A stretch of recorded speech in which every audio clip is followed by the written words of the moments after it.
jinx them all, Chris. Maybe not quite familiar. Certainly most. By the way, a reminder, thank you to you guys using our eBay affiliate link because it picked up a nice bottle. That's a sizable bottle, but it looks like it's running low. So yes, thank you to everybody who's been using our link. I know there's a ton of people in the Discord that are buying stuff from eBay. So if you remember, please use our link because we get some money from it so we can afford alcohol. What's going on, Chris? I am not at the Brewer-Dodger game tonight. We'll see. Hopefully their luck can change. Oh, thanks, Reds Collector. I appreciate that. Yeah, he inspired me. Had to go with it. Yours looks more porn star. His looks more Megan's Law. Like, so they're different. Oh boy, I'll take that. I like to be on screen. Oh no, go Dodgers. It's getting close to the top of the NL there. Happy Thursday, everybody. I missed you guys. Oh, my hair looks better than Scotty's. Thank you. Missed you guys last week. Shout out to Jake for filling in for me on SSP Thursday. We saw a lot of awesome SSP cards. That was great. Yeah, I'm glad to be back. Yeah, it's good to have you back. I tell you though, last week I was really, really tired. I told Jake, I was like, I need you to come in with a bunch of energy because I'm really lagging. And man, he came through. So I appreciated that. So Jake, if you're listening, thank you very much for last week. Yeah, before we get going, I've got a few shout outs, Chris. I've received a few things in the mail, which have been awesome. Shout out to LV Bookie, who sent us both some stuff, including all these in-person autograph Brewer cards, Jimmy Gantner. We got Jose Valentin. Look at these guys. Mike Birkbeck. You got to dig deep if you're a Brewer fan to get Birkbeck. Robbie Deere. Nothing runs like a deer.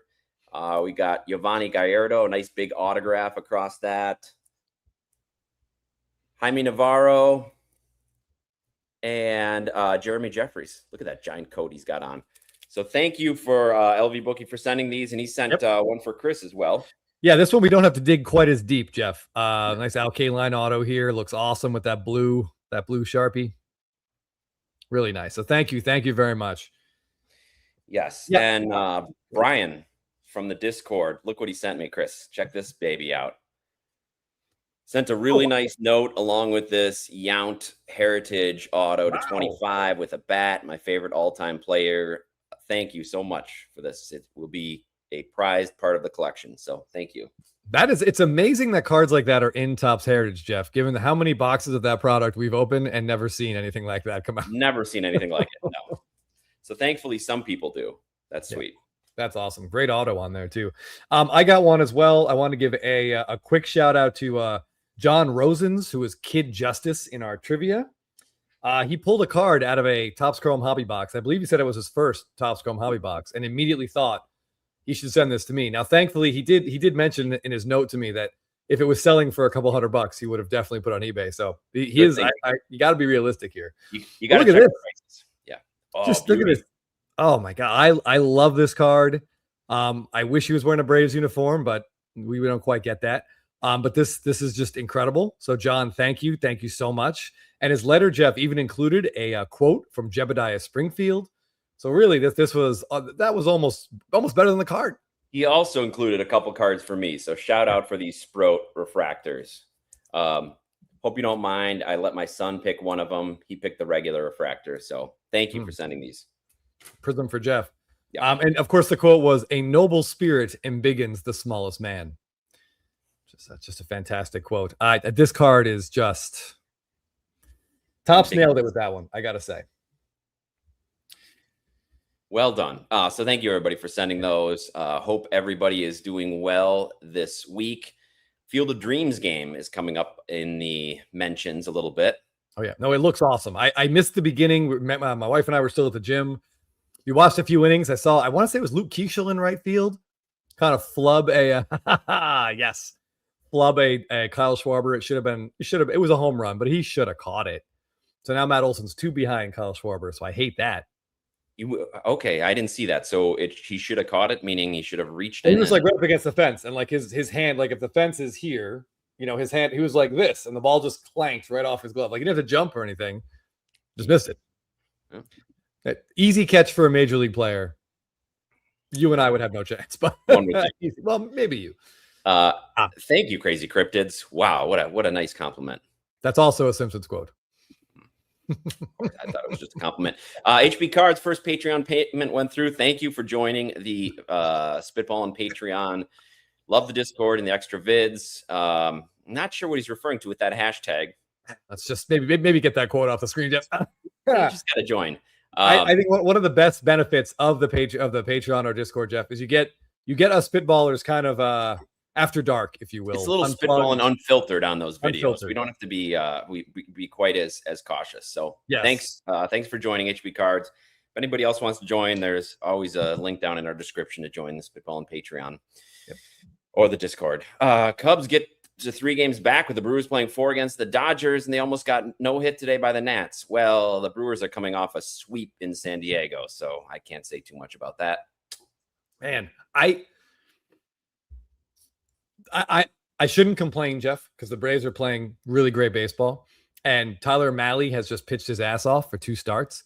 But when you watch what Robbie Ray is doing for the Padres and Casey Mize in his 2nd start for the Padres, and you realize they had like the 26th best farm system, and they somehow got those 2 arms. And all the Braves did was desperately try to trade for a guy with a no trade clause. It's frustrating. Robbie Ray for the Braves would be huge right now. I would love to have him, but oh well. Yeah. At the end of the season, there'll be some could-have-beens probably with this trade deadline. Michaela has purchased 3 SSPs. After getting bullied last week by Chris for posting SP, will be prepared for the next SSP Thursday. Excellent. Love it. Jeff, just for the hell of it, we should skip September's SSP Thursday. We just take that week off. Maybe we'll make it. We should make it SP Thursday, maybe, just for September. Yeah. Oh, and Staley is right. Yeah, Luis Castillo, also another available arm out there, not traded for. So you look good. I don't know. Look good last I also, before we get going, Jeff, just want to quickly say happy Jack Reacher season 4 debuts tonight with 3 episodes. So if you're a fan of the show, get your popcorn ready. I'm excited. This is the first series, Jeff, or the first season where I haven't read the book. So is it based on a book? Every season is based on a book, yes. So this is a new book that you haven't read. It's not a new book, but I have not read this one. Just one you hadn't read. I'm sure your dad has probably read it 3 times. It could summarize the entire thing for you. I'm sure he'll be anxious to discuss it with you after you watch. Are you going to watch it tonight then after the show? Well, we'll try to. Yeah, they're doing that thing. They're going to drop 3 tonight, and then every Thursday they'll drop 1 more. I think there's 8. Yeah, we'll for sure.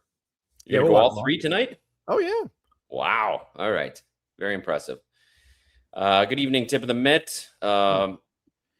Michigan Cards and Graphs with a little suggestion here. You guys should do an occasional theme night in addition to SSP Thursday. Heritage Gold, Flagship Black, Real One Autos. That would be pretty cool. We would just have people posted on IG, and then that night show a bunch of them that we could find. We'll put that in the idea hopper. Yeah, that's a good off-season idea, Jeff. When when the hobby news slows down a little bit, that's a great idea, especially when there isn't any baseball because everyone's locked out. We could do that. I like it. I do not like this news. Welcome, Noma. Yeah. Thanks for joining us.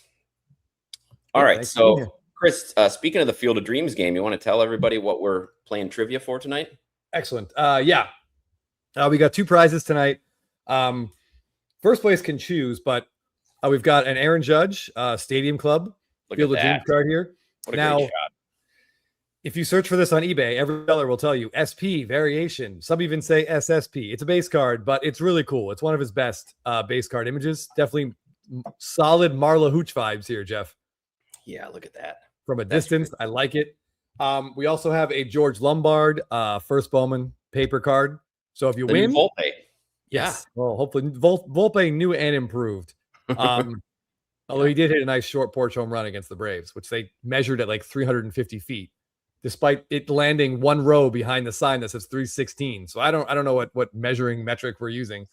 But yeah, so if you win and you'd rather have the Lombard, then second place can have the Judge. Dealer's choice. All right, great. Oh, Fishiest Fish. this is funny because I was just looking back at the Bad Batch myself. Started over Bad Batch and have binged it this past week. Only a few episodes away from Lieutenant Novit's grand entrance. Was one of my most fun jobs, getting to be part of the Star Wars universe. And I was looking for it because I wanted to show my kids. I also got to be a Stormtrooper voice. So there's a couple episodes where I'm a Stormtrooper voice.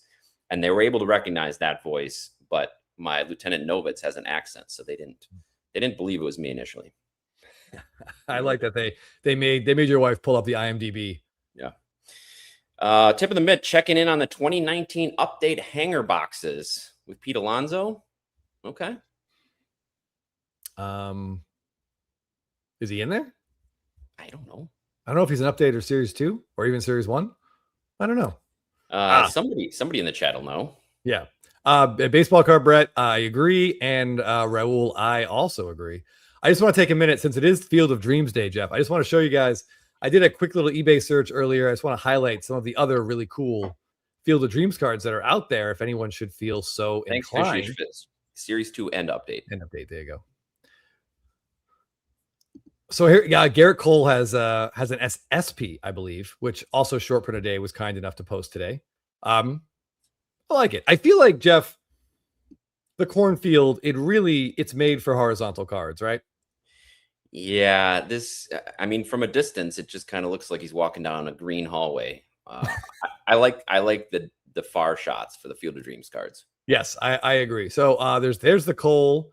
Here we have Tim Anderson. This one's just an FP. I do like the old Sox uniform, though. That looks good on there in the corn. Very reminiscent of the movie. Yeah, and check this out. Actually, this is a Gavin Sheets has a rookie card image variation. That's pretty cool. I would love that to be my rookie card. Yep. Sadly, I don't have one. And of course, Mr. Big Tooth has one as well. This is framed a lot better. Yeah. And it's kind of photoshopped a little bit on the bottom, so he does sort of have like a ghostly appearance to him, Jeff. Yeah, I can almost hear the music on that one. Yeah, but this one is cool. It's just an SP. Keep in mind, so it is not especially rare, but it just looks cool. So the prices will be occasionally very high. You're right, Royally Cheese. That Gavin Sheets was from the era of tiny shields, where you can't even. Yeah, it's 2022. Yeah, they hit him around. But then there's also a bunch in Gypsy Queen, Jeff. Ooh, so we got the Jose Abreu. Yeah. I like you even got the fence, the wooden looking fence. I gotta say, like the shorter sleeves, the unbuttoned shirt. This one's kind of loaded up on the sex appeal a little bit. I have to say, going for it. They're going all out for it. Yeah, in purely a respectful way. More than the Abreu Heritage throwback where he's wearing the pajamas uniform. Yes, absolutely. Here's a Joey Gallo Gypsy Queen, and this I believe marks the very first Joey Gallo card ever shown on Blabbin' About Slabbin'. I believe so. Yeah, showed a Rob Deere card before a Joey Gallo. That's right. This will probably also be the last Joey Gallo card that we ever show. And Jeff, I saved this one for you. Brewer legend Andrew Vaughn, King Vaughn, yeah, Gypsy Queen variation. Yeah, him in younger days still looks the same. Yeah, Professor's Dugout. It is a cool set, and it was always inexpensive to rip. And there's weird and interesting stuff in there. It was made for this Field of Dreams cards too. Oh yeah, made for set collectors. You know, if Ginter and Heritage weren't deep dives enough, you can always go into Gypsy Queen. Yeah. Question here from Zach. I wanted to hit Chris. What do you think of the 2021 Topps Update Flagship Otani SSP, which I'm trying to picture what it is? One at my LCS for reasonable price at $425. I think it's him running. He just homered and is like hands up in the air. We called it like one of a glute SSP, I believe. Let's see if I got that right. I feel like I did. Well, if wait, 2021 or 2022? 2021. I think I might be wrong about that. If it has glutes, I'm guessing you'll probably be right. Oh, I might be wrong. Yeah, I was thinking about 2022. Wait, is that the update? No, that's the base one, isn't it? No, that says US. It's him signing autos. Yeah, here we go.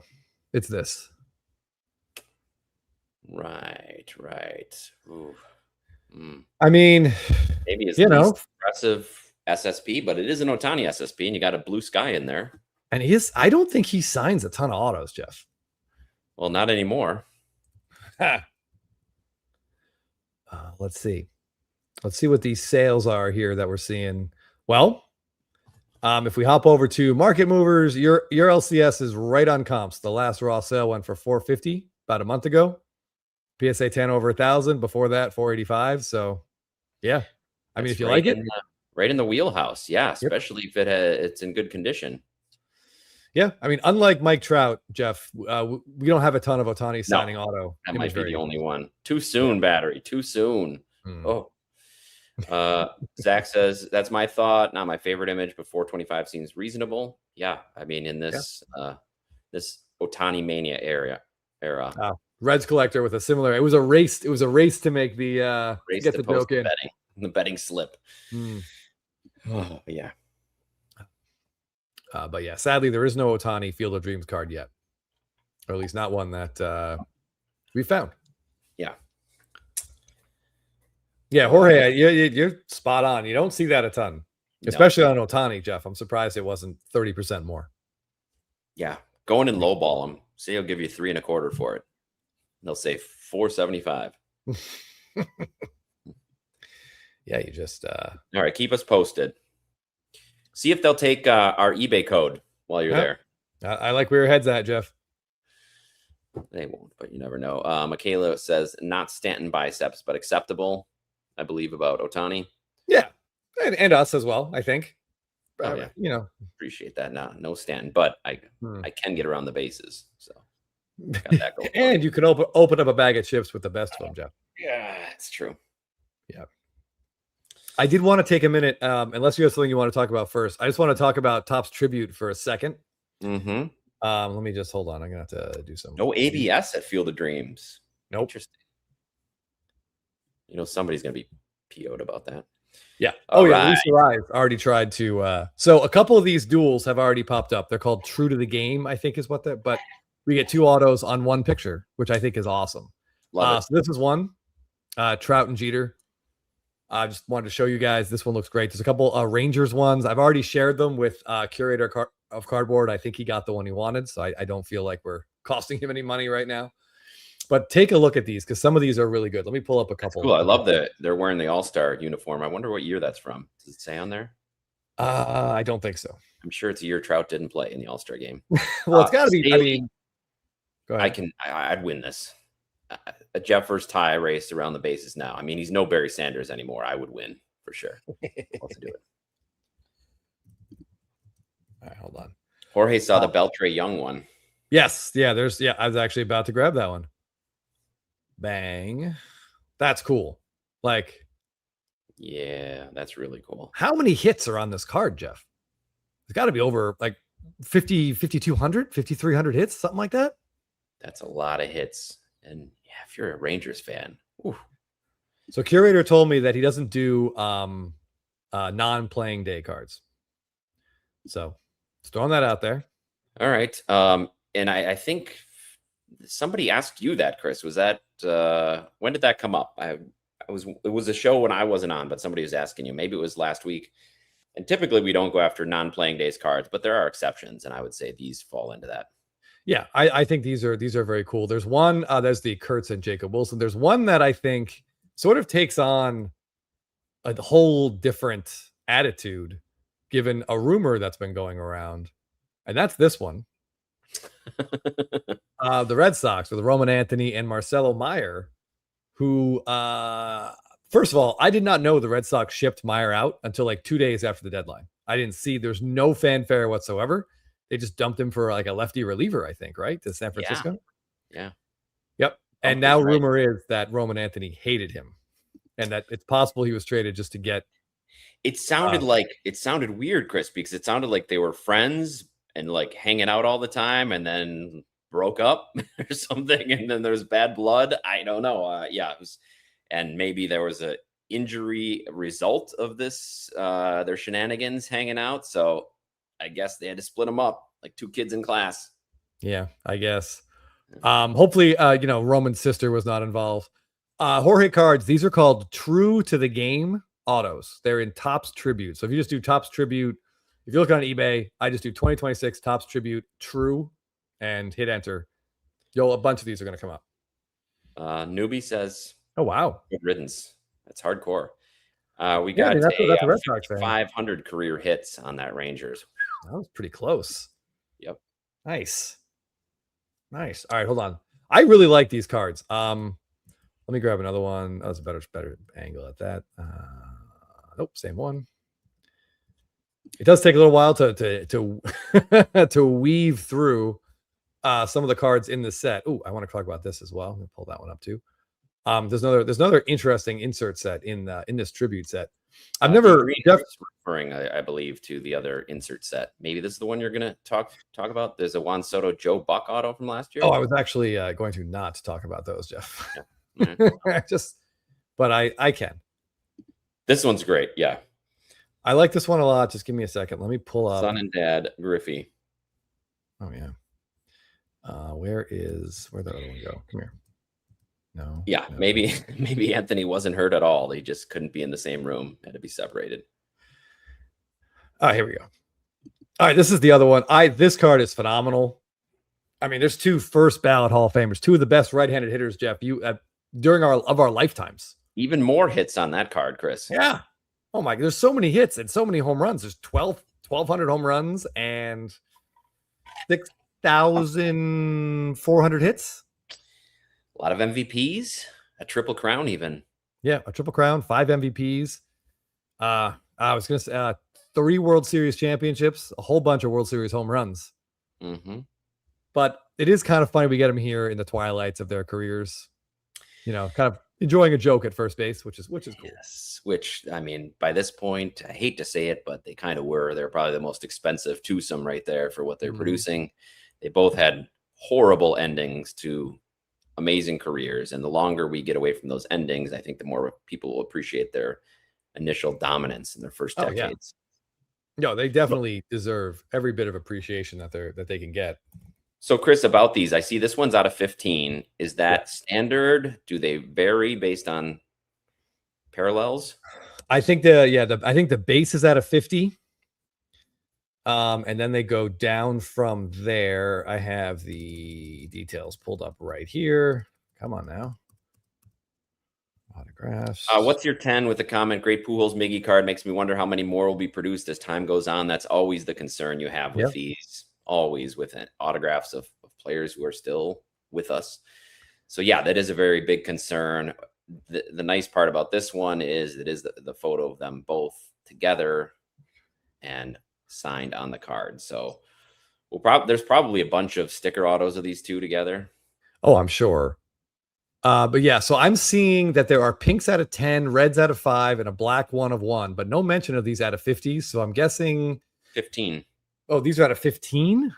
Mm-hmm. Okay. So it's going to vary then. The base, because this looks like the regular color. So the base could be out of 50, like the Red Sox one, or 15. But if that's the case, then for this particular one, there's 15, 10, 5, and 1. That's what I think is happening. Yeah. I think the better cards, there are fewer of. So I think that makes a lot of sense. Yep. They are all on card.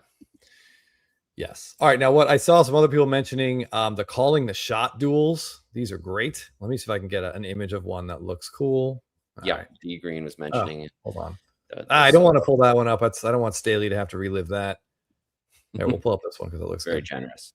All right. So here's one.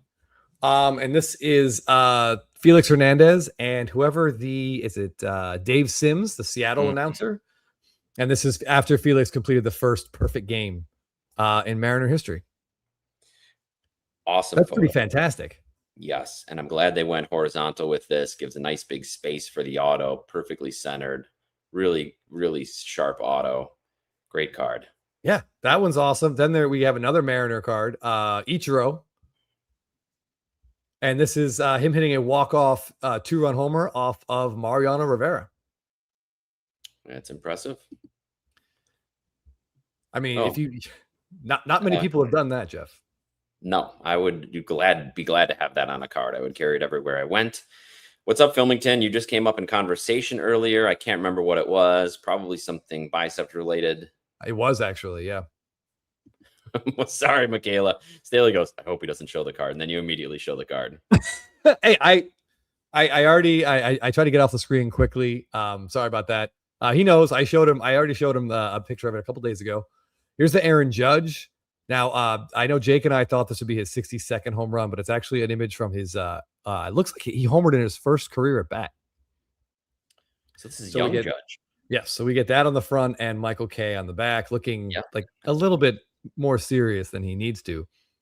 And he's really filling that space. He's very serious about that signature too. That's a quality auto right there. Yeah.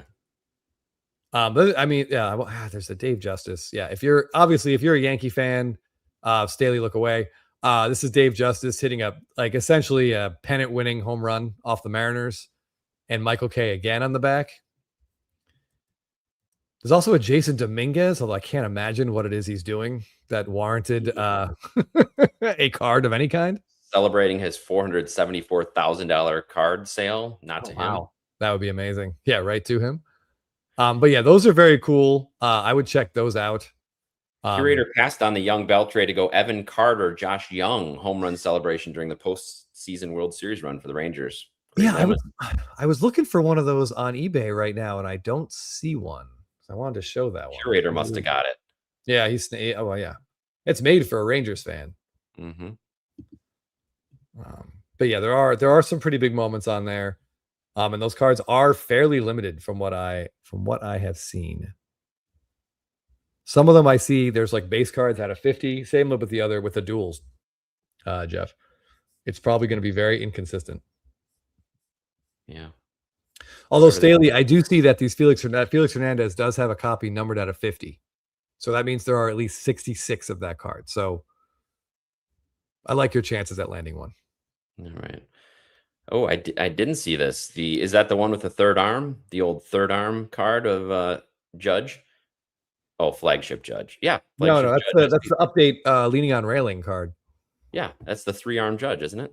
Yeah, but what are we talking about? You see, they reused it in this set, Zach E says.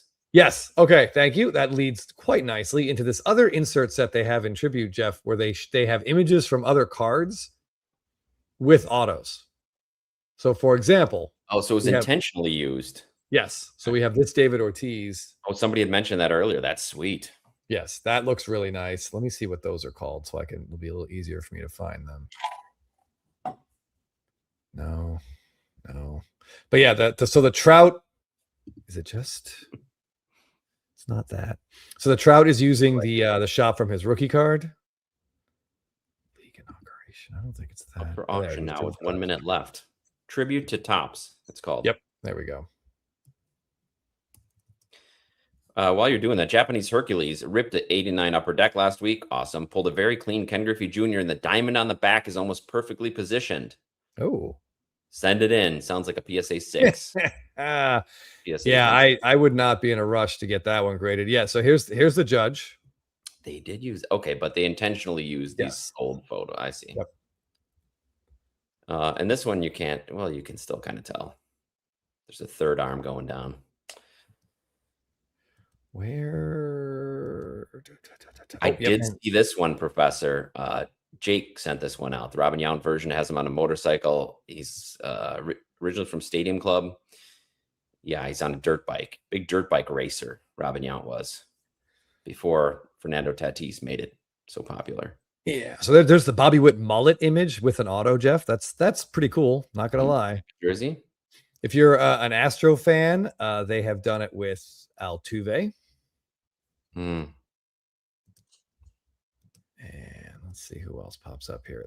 That's also a strange picture from a distance. It looks like the guy's head's on backwards. All right, Jeff. There's a card in here you might want to grab. Hugged, but there's a head facing the other way. The Altuve. Oh, that's what baseball card Brett says. Yeah, I wish they didn't crop that as tight as they did, but it's still pretty cool. That is pretty cool. I see it's out of 149. Yeah, so there should be plenty, but under $50 or $50 or so, it doesn't seem too bad. What is it going for? It looks like that. Doesn't the one? Oh, the one it's $60 or best offer. Sorry, the one that I put up there. Not bad. Yeah, full image is nicer. Agreed with all of these. It is still cool to see that. And Yeah. little teaser, I may have a Prince Fielder card coming. Yeah, I'm excited to get that one in. Yeah. Fun little negotiation there. All right, hold on. Should we do top? At least I can find the trout because the trout looks very cool. And I do a Noma's better cards. And Topps tribute to Topps is what they're called. So yeah, Yep. I'm sure that's gonna catch up a lot of people on their eBay searches. Yeah, that definitely doesn't make it easy to find.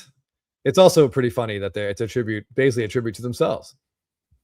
Hey, what's up, Neil? Thanks for joining. Tribute has a Bonds Griffey dual auto.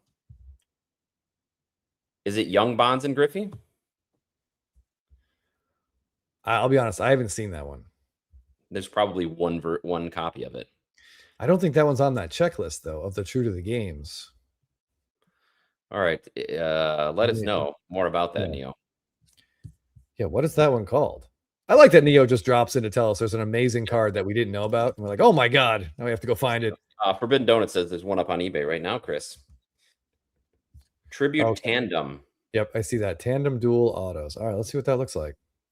This, by the way, speaking of duels, this is the Josh Young, Evan Carter. That is pretty cool. It's, yeah, I mean, probably a high point of their careers. For Evan Carter, especially. He's never played as well as he did in that postseason. No. For someone like me who drafted him very high in a fantasy league, it's a bummer, but I'm sure for Rangers fans, it's a bit of a bigger bummer.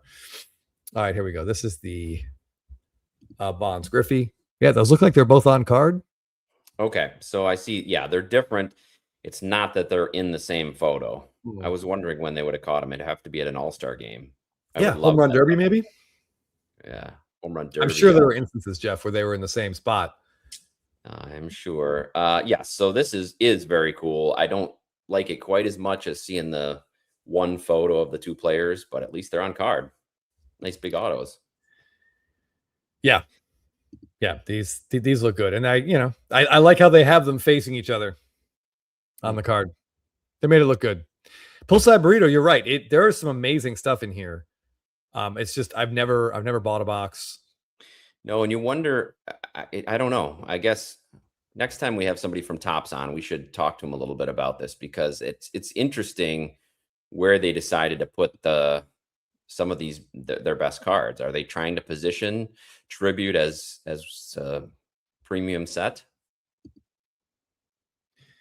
Well, I'm sure they're trying to price it as one. Well, yeah. There we go. Same thing. But okay. $800 a box. That's why it slept on, says Professor. Yep. Sounds like we'll continue to just look at the singles because there's been a lot of these cards that I don't think are $800. So even if you'd pull an awesome card, probably wouldn't pay for the box.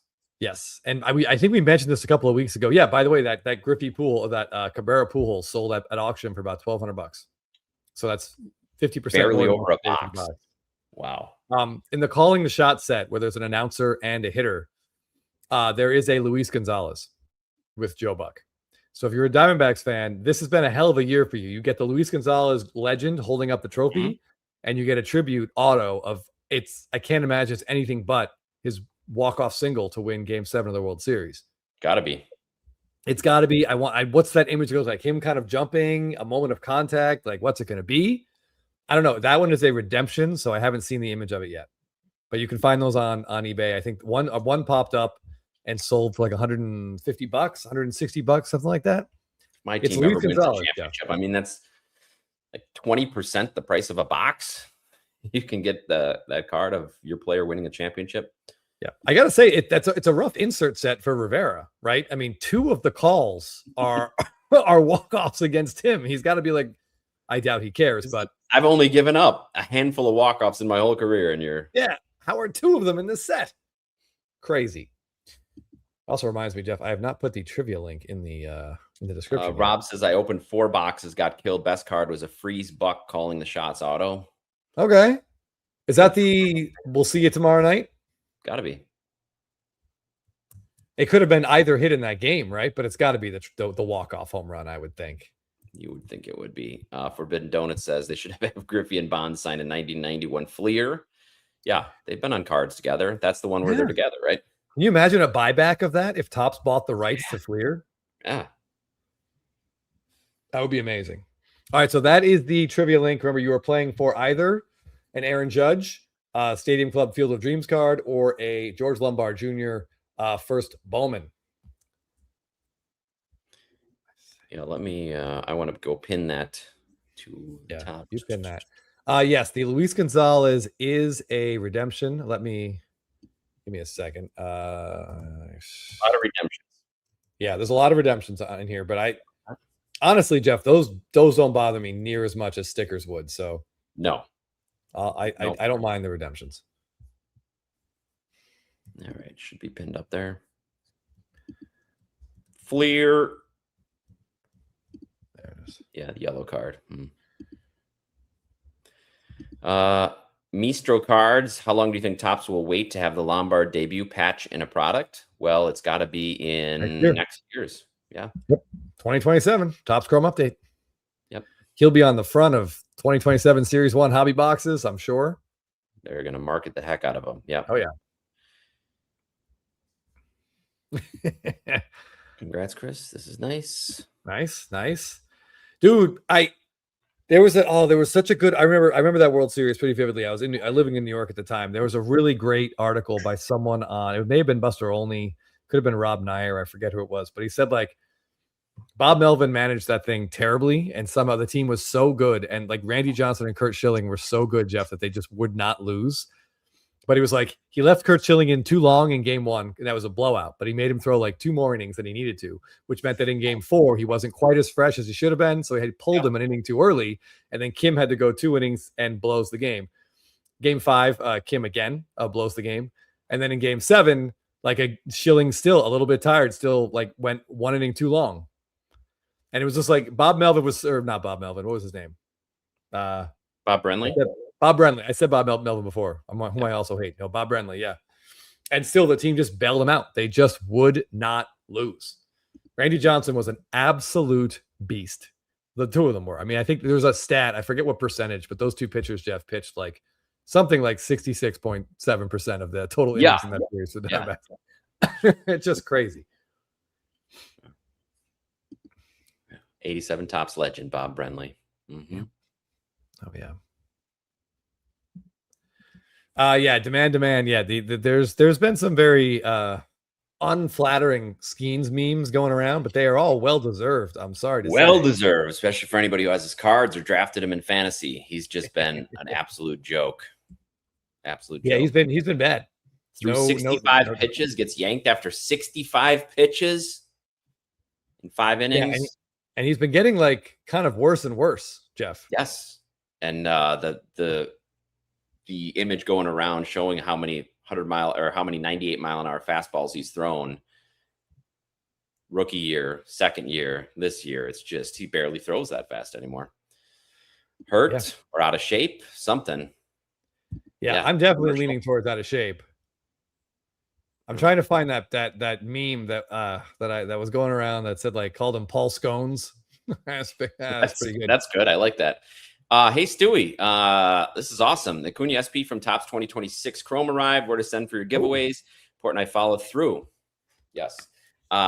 Shoot me an email. My email is in the channel notes, or find this on IG. I can't remember if you have IG or not, but if you don't, send me an email. I'll shoot you my address. That's awesome, Stewie. Thank you. Yeah, Poolside Burrito. It's not single-handedly. I mean, it's again, this just keeps happening. It makes me listen. I hope Mizorowski, Jeff, I hope he pitches until he's 45 for you guys. But the betting man would say he's got 2 years of his career left at this point. Like I don't know what to say. If he brings us to the World Series, I'll take it, and he probably will. He can be your Strasburg. Yeah, blow it out. And right now he's making like $400,000, not like the $200 million that Strauss made. Yeah, I mean, poor Hunter Green. That's getting a second Tommy John surgery. And that's terrible. When are they just going to let him play shortstop and hit? He was a pretty good player. And I just feel so bad for that guy because all the potential in the world. And when he was healthy, he was like borderline unhittable. And it's just, I mean, Spencer Strider, same thing. Scooble's already been a couple elbow surgeries. Now Skeens. I mean, Crochet hasn't pitched since what, May? Otani's been through a couple. Yeah, just you worry about these guys like long term. Like, what are they gonna? Is he gonna be able to hold his kids? Probably not. But he'll be able to Doc's hire cards. someone to hold his kids. Yeah, Doc's card. So yeah, Jeff, Strider was cleared to begin the throwing program, which is maybe he'll come back and be a relief pitcher this year. Who knows? Probably not. But Schwellenbach got delayed again. He doesn't feel right. They can't find his velocity. So the odds of my dream of Schwellenbach coming back in September, I think that's gone. Yeah, pitchers. I know Ty loves pitchers. Maybe if they're retired pitchers, close to retirement, have a full career in, I can get behind that a little bit. But I'm not buying any current pitchers, with hopes that their prices will go up. If you're a fan, yes, go buy some Corbin Burns cards. They're cheap, but they should be cheap. Yeah. No, and like it makes you really, really appreciate someone like Garrett Cole. Just a beast. Just had his first or second Tommy John surgery and came back and is firing bullets again. Yeah, but a ticking time bomb for sure. I mean, as we talked about with Cole, and as we ran into, since Cole was one of the first pitchers that Chris and I decided to make some substantial purchases of, and then immediately he's out for the season with Tommy John. That takes years off the career, and he was heading towards maybe a 300-game winner, maybe a long-term big horse starter like Verlander, pitch into his 40s. But I don't know. He's not going to get those big round numbers. No, and Verlander has barely pitched into his 40s. Like he is, I mean, a start here and there. True. But yeah, addicted to baseball with kind of a sad but good point here. If Hunter Green is going to miss an entire season, next year is probably the one to miss. Yeah, I think everybody's going to miss that, especially with the most recent announcement about what the owners want for a cap and floor, 170 to 250, which sounds great. Throw it at 150, 300, but that's not going to happen. 170 to 250 that's not 250 is not getting it done. No, I think there's but 170 is like 15 teams under. Yep. 250 is like 6 teams over, but those 6 teams don't want to give it up. Picking up Troy Melton, somebody after Ty's own heart. He's been sending Troy Melton quotes to the chat. Every 5 or 6 days, we hear an update from Teapot about Troy Melton, who has been pitching incredibly. And this is what I think Michigan Cards and Graphs said it earlier. This is what the Tigers do, right? Yep. They make a trade, and then they somehow get better. So we'll see what happens. I don't know. The hilarious thing. Scooble hasn't been pitching great. Scooble's been very average since the Dodgers got him. I mean, 2 starts, 2 quality starts. I think 2 runs in one, 3 runs in the other, and I think the bullpen blew one, and I think they lost the other. Yeah, he's been fine. Was his first one a quality start too? Yeah, I think so. I think it was 6-2 when they lost 2-1, something like that. Yeah, Scooble was dead weight. Yeah. Yeah. Professor Dugout says, they're tied. The Tigers are now tied for a wild card spot. Amazing. But I think it's definitely the right move, especially if Zaire, am I saying that right? Zaire? Yeah, he had a big game the other day. Yeah. Blasted a home run, showed off his arm. Yeah. I was in the car coming home from softball, Jeff, when Evan Phillips blew. He gave up like 3 runs to the Royals in the top of the 8th inning, and the Dodger announcers were so disgusted with what they were seeing. It was so clear on the like ground ball, and that's through for another base hit into left field. That'll score the run. The Dodgers lose too, but when they blow Scooble's quality start, it kind of and then win the game, man. Ooh, SD Pliskin, you might be. We have been waiting for like a Caminero explosions. Anyway, Jordan, we're really just not seeing it. These guys are playing really well, but sometimes the hobby takes a while to react to guys that have been around for a little bit. Yeah, that's an interesting take. I haven't been watching him that close. At least 50 of his cards on his watch list all sold. Yeah, maybe people are finally climbing aboard. Yeah, it was a lot of scorn. Yeah, that's cool. All right. By the way, speaking of relative current events, Jeff, Are you guys all getting this ad on your Instagram feeds? Is it safe I'm for seeing work? this like as I scroll Instagram, I get it like, I don't know, twice every minute or so. Is this It pops the up. $3 billion lawsuit?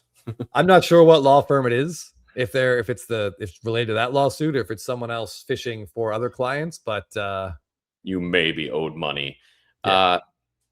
No cost, no obligation. Yeah, they're fishing. No chance.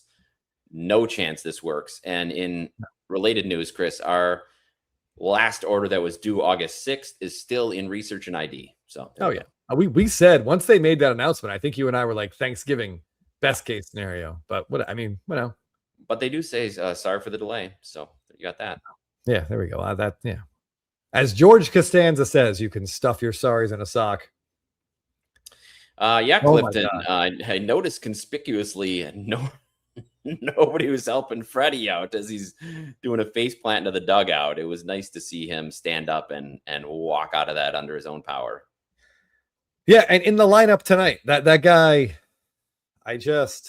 if there's a player, Jeff, in Major League Baseball, if this is a horrible thing to say, especially by me, but if there's a player, if you were maybe Kalshi even has this, the player most likely to die on a baseball field during a game is Freddie Freeman, because he'll just play through whatever. If he's having a heart attack, he's just gonna like hang his left arm and go up there with his right arm and just make it work. True. Yeah, absolute legend, Ron Fig. Sure, I'm all aboard this, Eric, but never would happen. Never gonna happen. They don't have to do anything. Yeah, don't have to do anything. Charlie Huff. But yeah. And I never understood why everyone I know knuckleballs are hard to hit, but you just keep bunting against a 46-year-old, and in the second inning, he's going to be exhausted, Jeff. And he's right. He did look 96. I'm like, wow, I can't believe that. Just like Gaylord Perry and Don Sutton, some of those baseball cards. All those guys. Hilarious. Yeah. Tis but a scratch. All right, there's a reference Jeff's going to get. I wanted to comment on this particular question. I don't think it means a lot. Really, it shows that even a good bullpen is thin if you take out your top guys, and Uribe didn't pitch last night. He had thrown over the weekend, and I hate the way that they treat relievers with such kid gloves these days. Pitches 2 games in a row, Chris, Saturday and Sunday, and then they won't let him pitch Monday, Tuesday, or Wednesday, which seems absurd to me. He should have been in there last night. He would have shut the door. I just don't get it. I know they're trying to save everybody for the playoffs, but handling pitching, both starting and relieving, is one of the biggest annoyances I have with modern baseball. Yeah, that's some. I thought you were going to say like they wouldn't let him pitch on the 3rd day, but to not let him pitch on the 3rd, 4th, or 5th day that's a little bit crazy. Maybe he was fighting something. I don't know. Well, he threw 55 pitches, which is a lot for 2 back-to-back games, but give him 2 days off, then let him pitch. Stupid. Yeah. So. Eric Lancaster. Yeah. Jackson Merrill has been absolutely on fire. I dropped him in a fantasy league about mid-June. So I'm sure that's attributing something to his playing well, actually. Yeah. He and Tatis have been great over there. Yeah. Yep. Addicted to baseball. Couldn't agree more. 100,000,000%. Yeah. Ron Fig Jr. Someone has to be able to splice that together. Him falling down the stairs and edit it right into him doing the worm at that wedding in the offseason. It can be done. Someone more talented than us. Yeah. Somebody with some key editing skills. Put that together. Yeah. Zach, this card is a real tough grade. Please look it over very, very, very, very closely. It's like a 0.5% gem rate, Jeff, maybe less. Insane, probably less than that. And the value percentage drops pretty dramatically as well. But yeah, I mean, if you don't mind waiting, if you're not looking to flip it or anything, I would just wait until bulk's going to open up again. Yeah, just hold on. We'll see what the prices are, but bulk should open up again. Yeah. Why would I drop him? Mad City Brew. First of all, he should be happy I dropped him. Go look at his month-by-month stats. Look what he did in April and May. He was atrocious. Horrific. Like a negative WAR. Yes, for a center fielder, and that's hard to do. But yeah, Zach, slab it for the PC. I like it. Freeman Stadium Club card into the dugout to a horizontal as he's falling down. Yeah. Well, let's just hope we get a Stadium Club card next year. Yeah.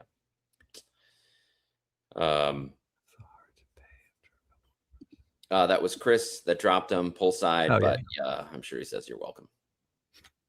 You're welcome. Hopefully, maybe you got some money out of it. You can sell a card. Again, I should do that. Should be a channel in the Discord, Jeff. Is like players I've dropped in fantasy, cards I've purchased, stuff like that, so people know the correlation. And sometimes it happens quickly. Eric Lancaster, which card are you talking about? Oh, you're talking about the Jeter. Oh no, wait, that wasn't him. Wow. Yeah, what card is he talking about? Unless he's talking about yes, player color. I'm not sure what that means exactly. Just below it, the comment. All right, you're all right, see if you can figure that out, Jeff. I'll see if I can answer Rob's question here. Who do we think is going to be Rookie of the Year?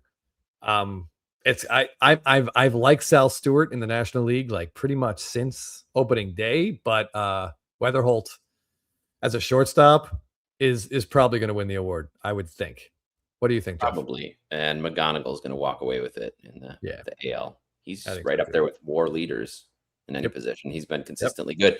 And he actually has, Chris, I noticed this. He's one of, I think, maybe 8 or 9 players who play consistently that have more walks than strikeouts, which is crazy for somebody his age.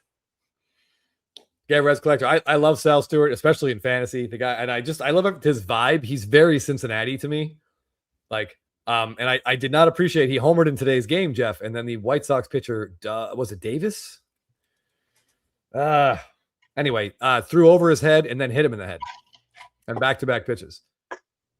So I didn't appreciate that. Sal Stewart didn't appreciate it either. Yeah. Stewie throwing some barbs, sleeping on Sedan. He's got great cards. He's got great SSPs.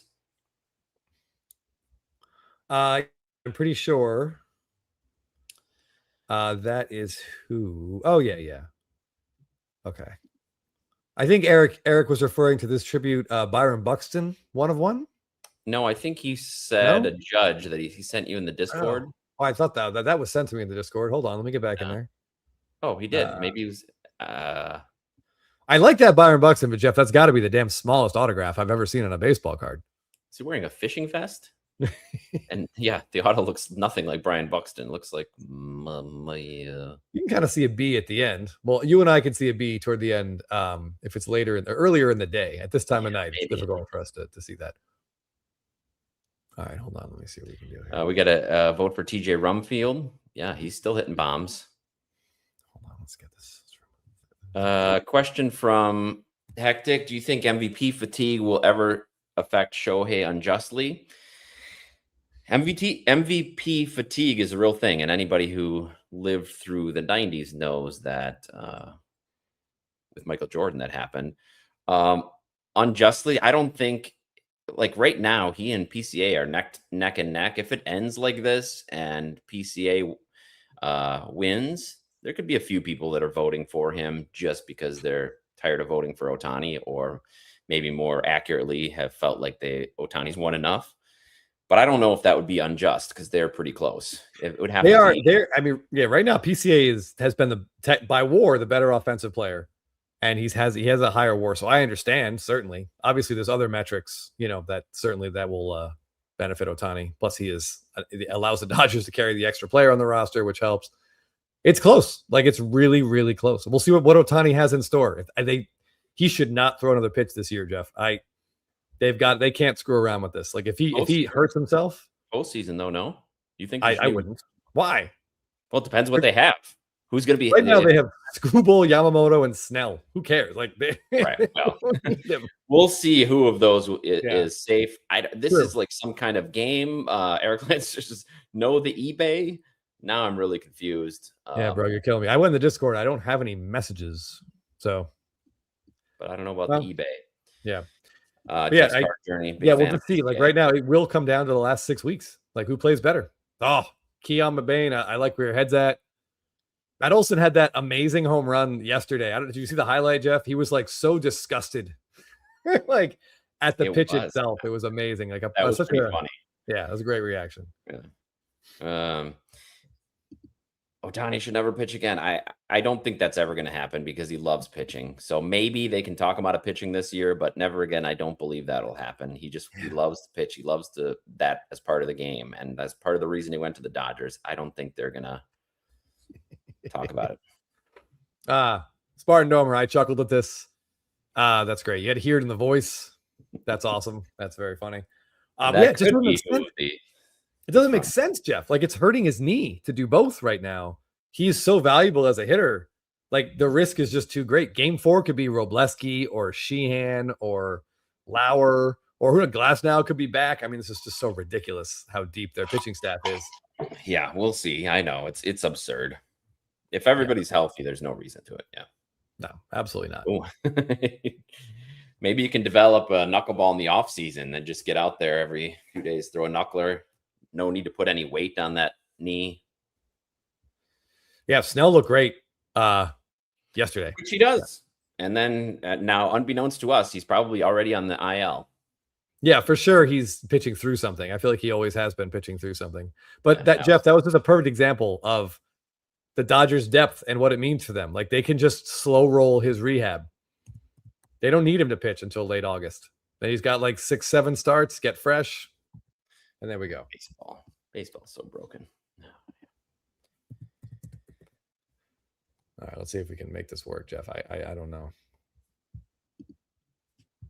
Okay.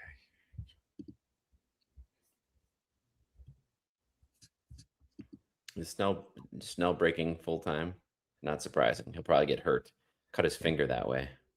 Okay, so this is the card that Eric was talking about. We have tagged in general. Yep. We have an Aaron Judge black and white, which of course has color. Yeah, what does player color mean? They just color the player? The player is in color. So you can see like the jersey and the player himself. I mean, that's a beautiful image. That's an awesome shot. Yeah. It would look really good on a Stadium Club card, Jeff. Yes, as we've talked about before, a lot of these black and white photos are reminiscent of Stadium Club, and a lot of Stadium Club photos seem to be going to black and white. Yeah. I mean, I think he said before that this was a pop one. So if you believe in Judge and believe in this set, I don't know. I still think Topps black and white, despite having some great images, still hasn't gotten the mainstream appeal, partially because of when it started out. It was an on-demand set, not pack pulled as a lot of people like to have them. So I don't know if it'll ever catch on, but great card. Yeah, no, it is. They do look great. Rocky's glove is enormous. Hectic. Yes, that's true. It's like the size of Rick Vaughn's glove in Major League. All right, Jeff, someone said in the comments that Ohtani hasn't had a good postseason yet. Oh yeah, that's Stewie. I see he's been hammering. He must have been hammering the PCA bet in Vegas. He's really taking it to him. I don't know if he's right about this one. I'm pretty sure it's egregiously incorrect. In 2025, Ohtani hit 8 postseason home runs. The Phillies completely handled him. He was 1 for 18. The Phillies, Jeff, just had like lefty after lefty after lefty. That was a low scoring series all around. But obviously, he had a pretty good series against the Brewers. We don't need to rehash that. And that was absurd all in one game, especially. Yeah, and 3 more home runs, 9 walks. I mean, a 500 OBP in the World Series. I feel like we're happy with those numbers. Look at his OPS. He had 1 bad series. Oof. Yeah. I mean, his World Series in 2004 with 1 arm was pretty bad, but he still drew a walk and scored a run. Ropier also mentioned that he did have 10 Ks that same game against my Brewers. Yeah. I think Stewie was just trying to bait us. Yeah. Probably. But yeah, I mean, let's not forget this dude was reach base 9 times in a World Series game. We're never going to see that again. That's what D Green said. 9 times. 9 times? Yeah. 9 he had 21 times. Total bases in the 2025 World Series. Like that's 3 bases a game. And that plus walks. I think he's been pretty much outstanding. He's had a couple bad series, maybe you could argue, in the postseason, but this is just batting. We're not even seeing his pitching. I agree with this, though. Sports card collector says Chris needs to buy some PCA cards. As a Brewer fan, I'm a big fan of that. I think you should go all in on PCA these next 2 months, Chris. See how that goes.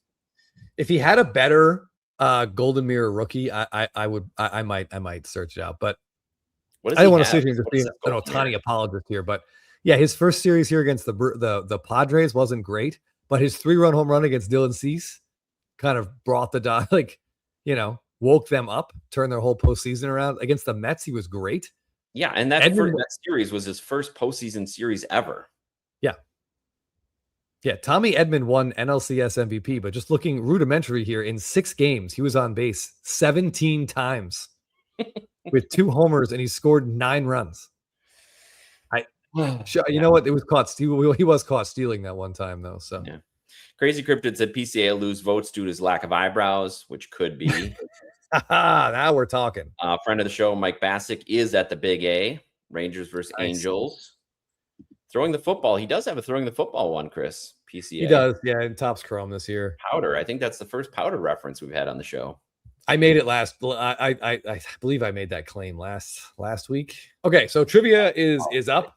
The link is in there. He does look a lot like Powder, especially on one of his cards. I forget which one it is, but damned if he doesn't look so much like Powder. Was that Sean Patrick? Sean Patrick Flannery. Really, Patrick really Flannery. like the most Irish name possible. 3 names. 3 names. Yeah. Yep, there it is. Yep, yeah. Thank you, Piscataway Mike. And he's got a good point here. Ohtani did get injured and still played through it. So yeah, he played through. They separated shoulder, like his arm was in a sling on the bases. Like that's outrageous. Now, to be fair, right, Stewie, good job baiting us into 10-minute conversation. Murphy was a good guest. Docs Cards. Oh yes, from Boondock Saints, and I think he was also in Suicide Kings, which is a pretty good movie actually. Right. Dennis Leary randomly, Jeff, has some pretty decent movies out there. Yeah, that's when he was still doing like those commercials. Yes. Yeah. I would say, Jeff, while we're waiting for guys to get into trivia, can you name for me 4 Dennis Leary movies that you think are good?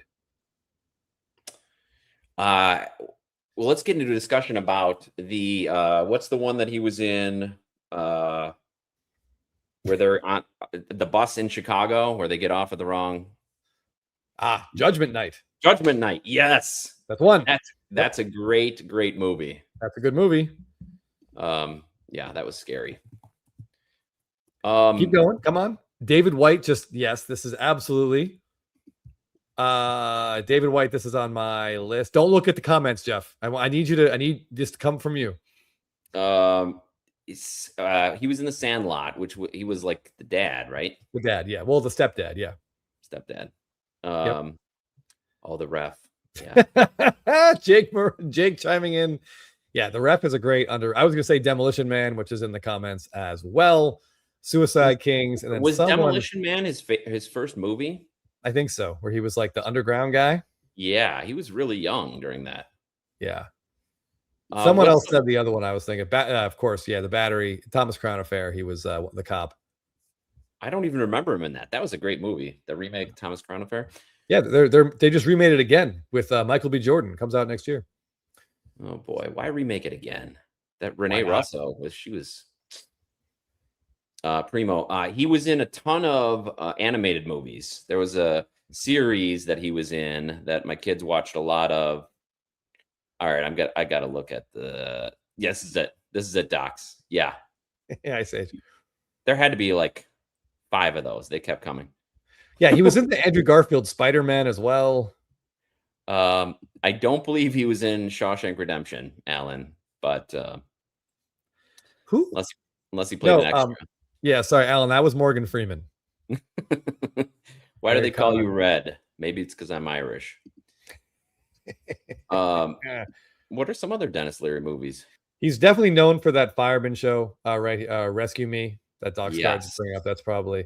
But for a guy with very limited range, like his shtick was very specific. It was like angry, rants, and then angry rants.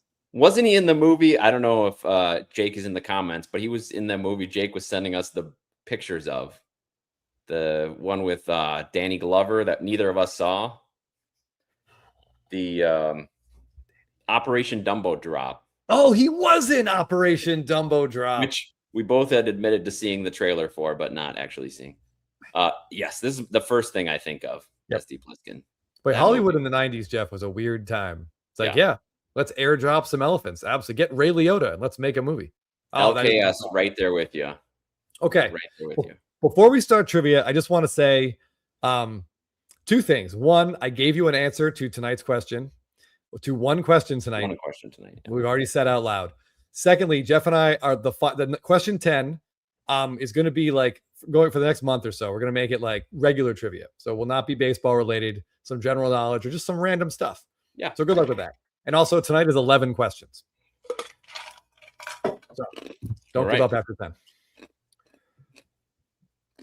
All right. Are we ready? Scanner darkly. Mm-hmm. Oh yeah, we got a bunch of people in trivia. All right, so let's get it on. Playing for some Yankees. I never watched Rescue Me, but I feel like that's one I should watch. I think I watched season 1. And the fact that I'm not sure isn't a good sign. Yeah. All right, Jeff. We got 70 people in trivia. Let's get it on. How's the voice? We ready? Ready. All right, we just ticked up to 70, 71. All right, guys. Here we go. I hope you watch Field of Dreams. Hey, here's a fun fact for you. Dennis Lear and Conan O'Brien are third cousins once removed. There you go. All right. Somebody saw your IG story. Field of Dreams takes place in what U.S. state? Ohio, Iowa, Indiana, or Montana? Oh, my God. That was heartbreaking. I was like, Jelly, I can't. I have to finish this. Just kept hitting me with her toy. It was heartbreaking. And Megan added the music, and then it just too much. 94% of you said, is this heaven? No, it's Iowa. Reds Collector, 88. J.E., 88. Joe Jack, 87. A lot of 87s. A lot of high scores coming in hot after the first question. Which baseball movie does not feature Kevin Costner? Bull Durham, For Love of the Game, Major League, or Field of Dreams? Which one does not feature Kevin Costner? No? 2 people did say Field of Dreams. Sorry. Come on, guys. 83% of you went with Major League. Well done. Joe Jack takes the lead. Another quick on the draw response. Anything over 80 is very fast. Which franchise has the second most World Series titles? The Dodgers, the Cardinals, the Braves, or the Pirates? Who could it be? There we go. Yes, Jake. First is the Yankees. I'm sure you're want to rub that in. Cardinals, 58% of you went with the St. Louis Cardinals. Yes. They've got 11, I believe, and there's several teams right behind them with 9. Dodgers will be there soon enough, I think. Yep. 1997, precious metal gems were inserted into what product? Skybox All-Stars, Skybox Metal Universe, Skybox Heavy Metal, or Skybox Galactic? Try to mix in some 90s stuff for our 90s fans, Jeff. We get told we don't talk about it enough. Wow. 86% of people said Skybox Metal Universe. All right. Royally cheesed.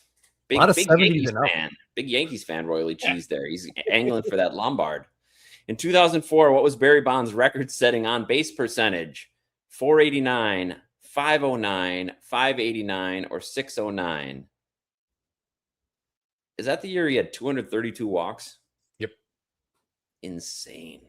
All right, this one's pretty spread out. Most people going towards the highest number available.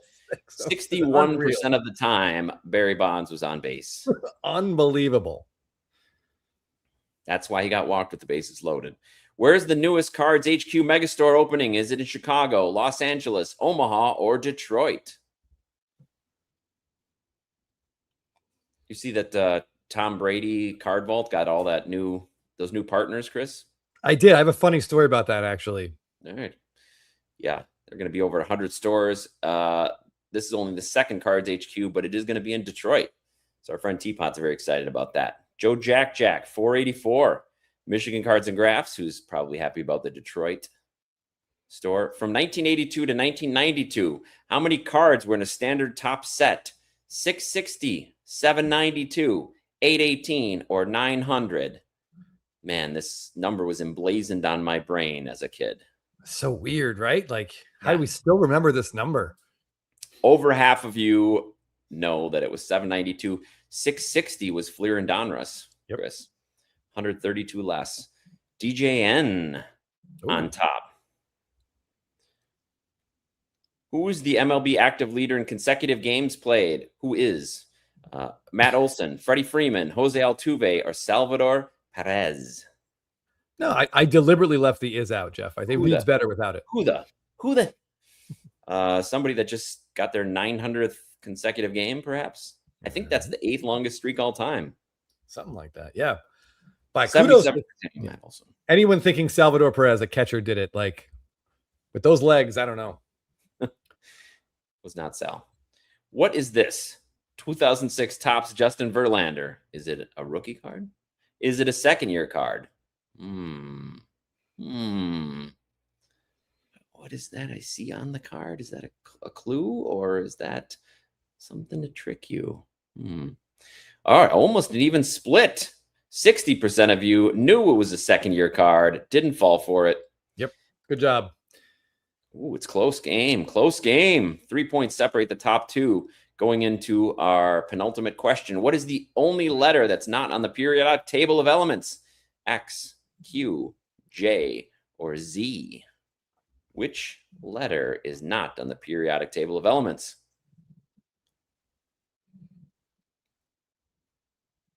Ooh. Okay, the Q and J are taking the lead. J, sadly for Jeff, 44% of you got it right. DJN is in there. We lost a few people in that battle, but the top three are standing strong. In The Simpsons, what is the first name of the man who founded Springfield? I said Jebediah, Bort, Thaddeus, or Rudiger? The periodic table question, Jeff, that won me bar trivia in New York once. That was a tiebreaker. I happened to shout it out first. Professor's Dugout. Well done. Professor's Dugout, PhD finally paid off. I'll be right back. I've got I had a car repair. It's coming back. I got to. Yeah, go ahead. I'll be right back. It was Jebediah Springfield or Hans Sprungfeld, as is his actual name. Reds collector. Congratulations. I think that's your first win. I tried to Brian Veeder. This is just all-time television moment. My son is also named Bort, and then of course we are out of Bort license plates. But yeah, so Reds collector, let me know if you would like the Field of Dreams Aaron Judge, which is upside down. I have a cocktail in me, or the George Lombard first Bowman. Up to you. Well, Reds collector, it's got, sometimes it's a small sacrifice, but it might have paid off for you this time. Docs cards, it's hard to weave Operation Dumbo Drop into a question, but maybe for next week, we might have to do that. Like, what 90s movies starred Danny Glover, Ray Liotta, and Dennis Leary, and a lot of animal handlers? Yeah, we could definitely do that. Crazy Cryptid, sorry. It was all over Instagram, so we were trying to just stay in the news a little bit. Oh. That's interesting. It's hard to know what the scores are going to look like. All right, Reds collector would like to judge. So our second place, which is DGN 408. If you are still with us. Okay. Yep. Sorry, Douglas. I will send you the George Lombard. Hit me up on Instagram with your addresses, please. I'm Baseball Card Addict on there, or you can the Blabbin About Slabbin channel, or you can also go to our YouTube and just email Jeff your information. His email is connected to the channel. That's probably a little bit easier. But yeah, great job. 2 new people. I love it. Congrats on your top 2 finishes. Uniers, don't worry, buddy. We're going to talk about your post in a little bit. I have it. I have it queued up. Baseball card Brett. I've hate watched a lot of baseball in my time. All right, Fishiest Fish. You're mentioning Lethal Weapon 3, but in what context? Other than it being the worst Lethal Weapon card or movie. But anyway. Oh yeah, we'll get those out Friday or probably Monday. Let's be realistic. Stewie, there's no opting out. I'm gonna let these scores just cycle through a whole bunch of times, and you guys can just let that shame sort of wash over you. But yeah, so we're gonna try to make that last question, or there will be one like sort of non-baseball question in there. I just think it'll be fun. We'll see what people do with a random trivia question. Oh, and of course, Professor's Dugout with some history for us, some periodic table history. All right, what do we got here?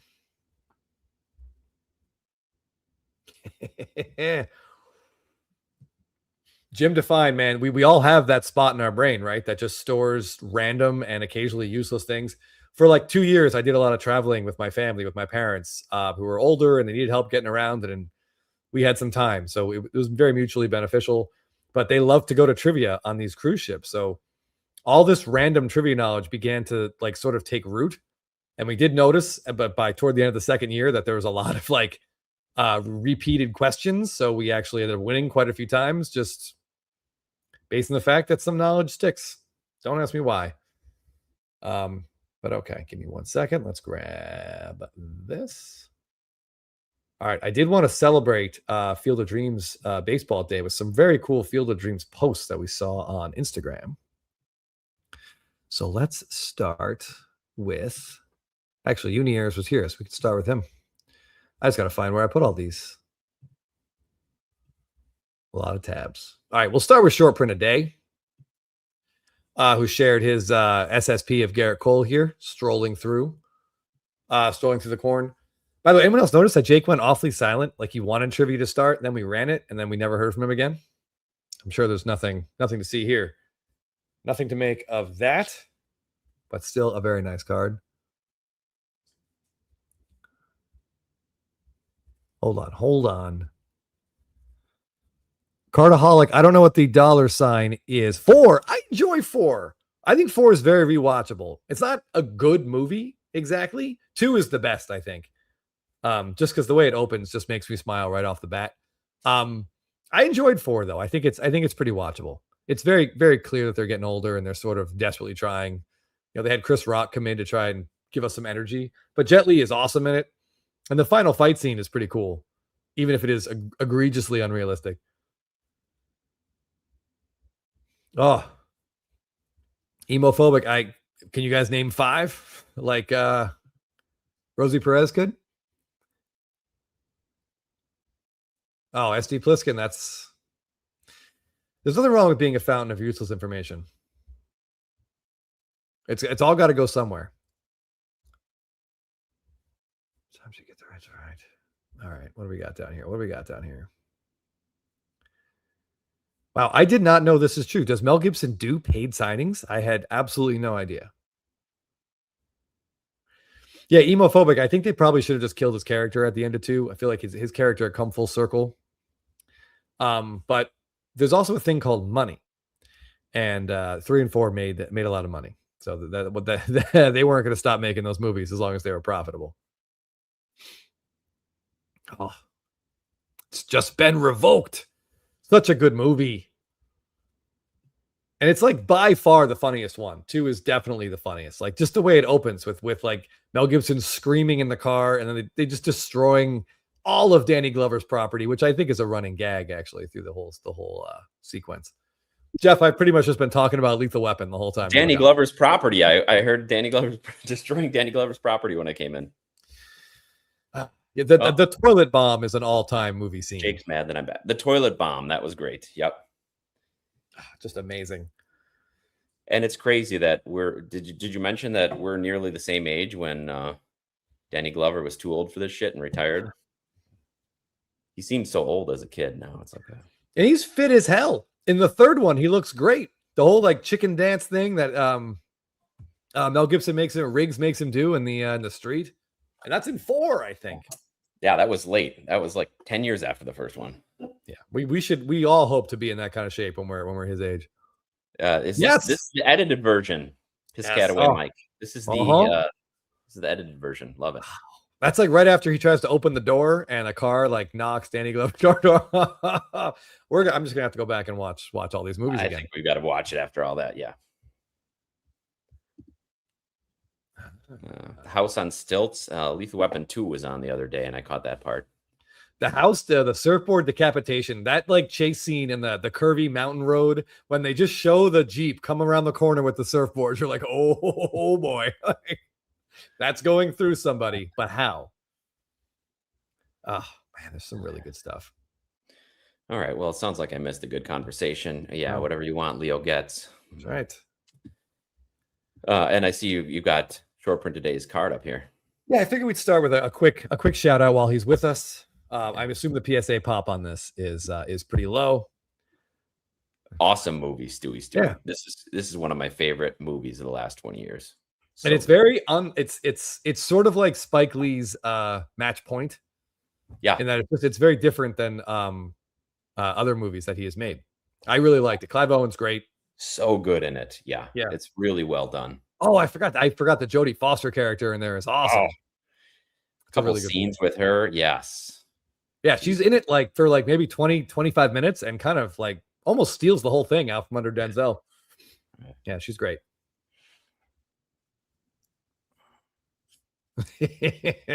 That's a thinker for sure. All right, Jeff, it is 7:23. I want to get some Instagram shout outs. I am starving and I need some chicken chunks. And you need to watch three Jack Reachers tonight. So I got 3 Jack Reachers and 4 Lethal Weapons to watch. So my evening is getting crowded. Yeah. So we talked about a 90s card in trivia, and I saw Adaldus in the chat says, but Jeff and I have not really ventured into 90s in terms of our collecting yet. 90s baseball, at least. There was a really cool Chipper Jones to the National that I contemplated, and it looked just like this Barry Bonds that comes courtesy of WSC Nation. I can really dig these early atomic refractors, Jeff, because we have like a reference point for them, given that they were still being used, up until a couple of years ago. Yeah, those are really nice. Really nice. I have no idea though. This is the problem.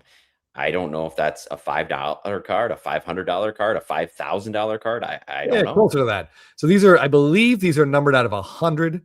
Although someone could tell us if we are wrong, but they look amazing. And I think this is the first year that they really went all in on them. 98 Bowman's best. Yep. Adaldus, appreciate it. Yeah. I mean, I think we've probably missed. I still like those Pinnacle Dufex cards. So maybe we can cash in on some of those, Jeff. Here is the Griffey Atomic, and that just looks incredible. Except for that stupid ass NBA sticker on it. The card looks incredible. What is that? Well, that's in that means it's in the top 5% of all these. All the BGS 9.5s of this, the top 5%. So dumb. Donkey, but that's a great shot. That's the Griffey follow through we're used to. Yeah, that's just a fantastic card. Still in the Mariners, nice follow through. You can see all the little cracked ice designs. It's just a card. These just look great. And even Dufex of Life is a big fan. We can see by his GIF comment here. Oh yeah, little Michael Scott. Pump my magnetic fields now that I'm almost done with this set. This sounds kind of euphemistic, but I don't really know what the magnetic fields is. But we could pump. Not sure. Top 5% of all 3 of them. Yeah. The math isn't mathing. The math doesn't math. The whole thing doesn't math. It stinks because there's a lot of new money coming into the hobby, and these stickers are a great way of, taking advantage of people that don't really know what they're doing. And it's unfortunate. If you're selling. Oh, Eric, the Chipper Auto is on eBay now. Well, now we're going to take a quick timeout, Jeff, while I make sure I just look this up.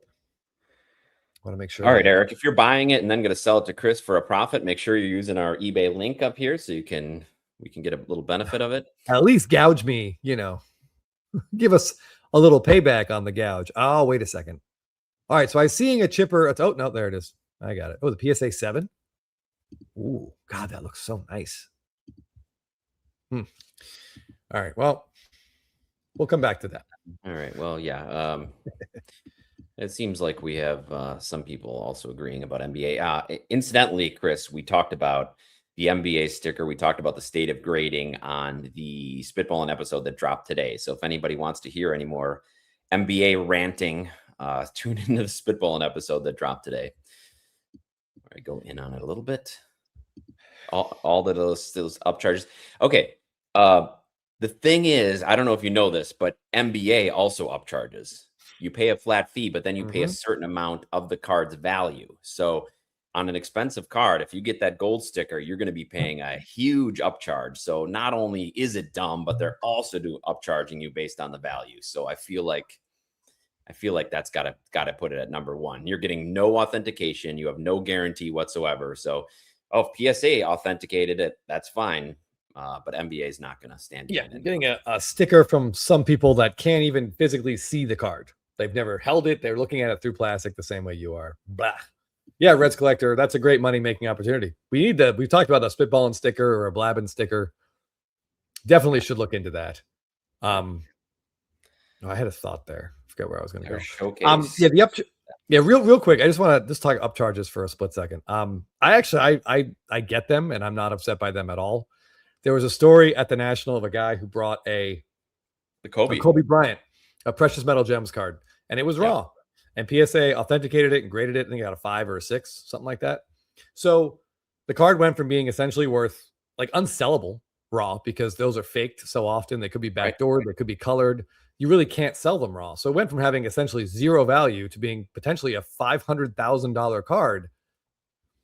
And do we really expect PSA to just take their $80 regular fee and call it a day? I mean, like, they're creating value, as any company that does that wants a percentage of the value back. So I don't mind the upcharges at all. I get them. Jeff and I have now, to be fair, Jeff and I have fought them a couple of times because we've been upcharged on a card. They could not possibly prove that the card was worth the amount that they claimed it was. But for the most part, like, I get it. They're adding value, and we'll pay them accordingly. Yeah, I that was going around Instagram in an effort, and some people even messaged it directly asking us to try to defend PSA for that move, charging $17,000. And my response is, I wish I had a card that they would charge that much, because if I had a $500,000 card, I would gladly pay the. Yeah, and I heard it was like he was trying to scrounge to come up with the money, which I get, but I'm sure they could have worked something out where, like, hey, this is going straight to auction. I'll put it in my PSA vault and auction it at eBay, and you just take your fee out of my earnings. I'm sure that could have been worked out. Yeah. But is what it is. Anyway, also things that are what they are is this beautiful Mike Trout. So Jeff, you and I both love this Finest Flashback set. I got a Freeman gold. I believe you have an Ohtani gold. Do you have any other golds from the set? I have a Keston Hero gold. There we go. A couple of them figured at black. And some one of our viewers sent me a Yelich black. So I've got a few cards from this set. The golds look so good. The golds and the refractors. All right, hold on. There's a Rob here is saying that was his buddy. And a medal out of 40, and it was so he only got charged $6K. All right, that's interesting. Maybe that's not the same one that's going around on IG, because the IG one was very clearly 17,000. Yeah, it was like 17 or 18. I also saw this unfortunately took a pretty nasty turn here. I'd rather he just throw the card into a river, quite honestly. Did he? So is this the $500,000 one? I didn't see the King of Cards getting the $500,000 card. No, I wouldn't. I mean, I'd rather eat my own eyeballs than watch one of that guy's videos. So I haven't seen it either, nor will I, quite honestly. I get this, SD Pliskin, but man, $500,000. If I had $500,000 in cardboard, I would assume that's probably not the only card he has, and I'd be willing to sell a lot of the other cards I have to come up with that money. Yeah. I do. I get it. But I also think, Jeff, if he was completely blindsided by this, then he didn't do his homework before he subbed the card. I mean, that's the other thing. People that say they get blindsided by the upcharges, they're so clear on their website what it is. And if you're getting upcharged, it means you submitted it at a level less than the value was. I'm sorry, unrelated. I'm laughing at this Eric comment. I love those Mr. Yuck stickers. Yeah. Oh my goodness. Oh my God. M. Newbert. I can't imagine the mentality, the space I'd have to be in to put on, like, I'll tell you what, if you see me at a show and I'm wearing one of that guy's hats or a shirt, like get me to a hospital immediately. Well, or you're being held hostage. Just call the police. It's a call for, it's a sign I need help. It's a call for help. It's the equivalent of 911 on my forehead. We should have done this, Jim. A down charge. B-Rom, it sounds like you should be joining the lawsuit. That's what the lawsuit's going after. So if you see it while you're scrolling Instagram, sign up. I don't think I get that frustration. I completely understand. I totally they did a similar thing, Chris, at the National where they promised end of show and then couldn't even deliver at end of show. So they gave a slight discount. Yeah. I know we tried to cross a card and got denied. If you saw, Jeff Wilson did a PSA reveal at the National where he tried to cross a true gem of a card and he was like, oh, this looks perfect. And he was excited. And it sat there underneath, they get him hidden. And you could see there was still a BGS slab. And it's fun. Like he's on camera a lot. Love him or hate the guy. Like he puts himself out there. He does. And he was pissed. He was so mad and trying to keep a a reasonable face on it, whereas you and I don't have to worry about that. I mean, let's just say Chris and I weren't happy getting ours. I mean, you're just paying money for nothing, but it's part of the game. It's part of the gambling. It's just like opening boxes or buying a single of a pitcher. It's all gambling. By the way to drop a Dire Straits quote in there, Jeff. That ages us, but quick. Oh man, I love Dire Straits. Yeah, Sports Collector 17. They really did. I don't know who they sent. It's hard to say. I'm sure they're great. They have some graders who are great, and some who are inconsistent, and some who blah blah blah. But it seemed like people at the National were out for blood. There was a guy, and this Chris and I saw on Facebook, who had tried to cross over an Ohtani Sapphire auto, and it was a True Gem Plus 110 and 395s, and he was assumed he would get it crossed, and I thought he would get it crossed too, and then he posted it. No. Didn't get it crossed, and the only comment was multiple soft back corners. Huh? Yeah. Not everyone got screwed at the National, though, Jeff. Let's give a quick. I don't know if I mentioned this on last week's show. I feel like I would have, but there's no guarantee because, well, I drank. But a shout out to Cardboard Showcase, who gemmed this Ohtani at the National. Well done, Mike. I see he gives the Spitballin' meetup a shout out, and that was great. Sadly, I only got to talk to Mike as he was leaving. He didn't stay till 2:00 to close the place down with us, probably because he was carrying a 40-pound suitcase around of these cards just like this. So I understand, but what a card, and congrats on the grade. I think what you mean is his phone didn't die and that his friend wasn't an asshole to him and refused to call an Uber for him. Yeah, that did happen. Jake left and I looked at my phone. I couldn't get an Uber because the battery was dead. So I had to wait till Chris was ready to go. And as many of you know, because Chris has 3 shows and 4 movies to watch tonight, he'll be up all night. So that's how it was. Jeff knew he was in big trouble. Yeah. Yep. This is frustrating, Mike. Some cards graded by PSA submitted early Wednesday. PSA emailed me saying cards were ready for pickup on Sunday after you had already left Chicago. They sent them to me at no extra charge. I mean, that's the least they can do. So the least they could do. I also shoot, can I get a picture that's close enough? This is gonna have to do. No, dang it. I also want to say for Piscataway Mike has every bit should share our frustration with the harshness of the graders. He graded his Stadium Club Chrome Ohtani auto, which looked perfect, and it came back an 8. And his grader's note said top left surface corner, top left corner, surface inconsistency or something. It's infield grass in the photo is why the image goes from dirt to green. There's no damage there. So that makes me think they sent inexperienced graders to the National who had no clue what they were doing. That's the most frustrating part because you can't, there's no recourse. There's no recourse. You can't say, you guys realize that this is the grass and not ST Pliskin 2013 Chrome Draft Judge Refractor BGS 9 with 2 9.5s and 2 9s. It looks flawless. I want to see if it'll cross, but I'm not sure if to crack or not. Oh, PSA is really tough. I mean, yeah. From Chris and I, from our perspective, we tried to cross a similar card to PSA 9. It didn't cross. No, and they told us dimple on the front.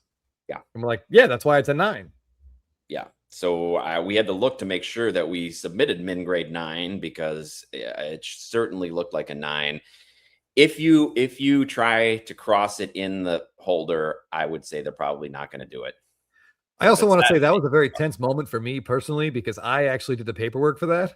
And I could see on Jeff's face that in his mind, he's like, in his head, he's like 75% Chris didn't fill this out right. Which, to be fair, is an appropriate percentage. But no, I did get it right. When I saw I did it right, I was like, oh, thank God. You nailed it. They probably read it wrong. I bet they read it wrong. But yeah, I think they did. I think they thought we wanted to cross it over to a 10. B-ROM, CGC is just so far behind. They're just so far behind. Yeah. So maybe they are coming. They're coming. I just don't see the value prop. I just don't want to. I'd rather, at this point, for me, it's a PSA slab or it's a one touch. Like, I just don't. I don't know. Yeah, and CGC is doing a lot of TCG cards as well. So we'll see. As we've all agreed, they have the clearest, maybe not the most attractive, but the clearest slabs. They do. It depends, Abel. And again, it was great to meet Abel at the show. For us, it did include Grader's notes, so we were trying to cross. I'm not I think sure. At every level there, Jeff. Every level was above it had to include it. Yeah. Yeah. And Grader's notes is very generous with what they do. It's usually like 3 words, maybe less. Yeah. Chris, I get this totally. This, if you're collecting, understandable, and you put them in a one touch. If you want to sell them, you're going to get a lot more if you grade them. So that's the catch-22. If you're not, if you're not going to sell them. If it's your PC and you're 100% confident that you'll have these cards until you're an old man and you're going to pass them down, then leave them as they are. But there was a gentleman at the West Coast Card Show, I called Jeff, who had a couple really high-end Otanis, and they were all raw. And he said, he just kept saying, I don't grade. But he still wanted between PSA 9 and PSA 10 prices for the cards. And I was like, that doesn't work. Like, it's going to cost completely understandable if you don't want to grade. But if you're a seller, if you're a dealer set up at a show and selling raw cards, you can't expect people to pay what the graded version of that would be. Yes. I totally get hating grading. Like, I get it. And if you hate PSA, you don't ever want to use them. I won't try to talk you into it, but don't use another company because you're mad at PSA. I think that's B-ROM. This is probably true. Chris, your kids will grade them. Or they'll just keep them. It'll stay in the family forever. What do you think about this question from LKS, Jeff? Can I ask everyone a real question? Everyone complains about PSA 10s being harder to get. They're definitely harder to get than they were last year and 4 years ago. Would anyone here be happier with getting more PSA 10s, but having the value of all PSA 10s drop? Interesting question. I don't know. I would have to think more about that. I think the frustrating part is the inconsistency. So some cards that we see get PSA 10s are worse than cards that have PSA 9s.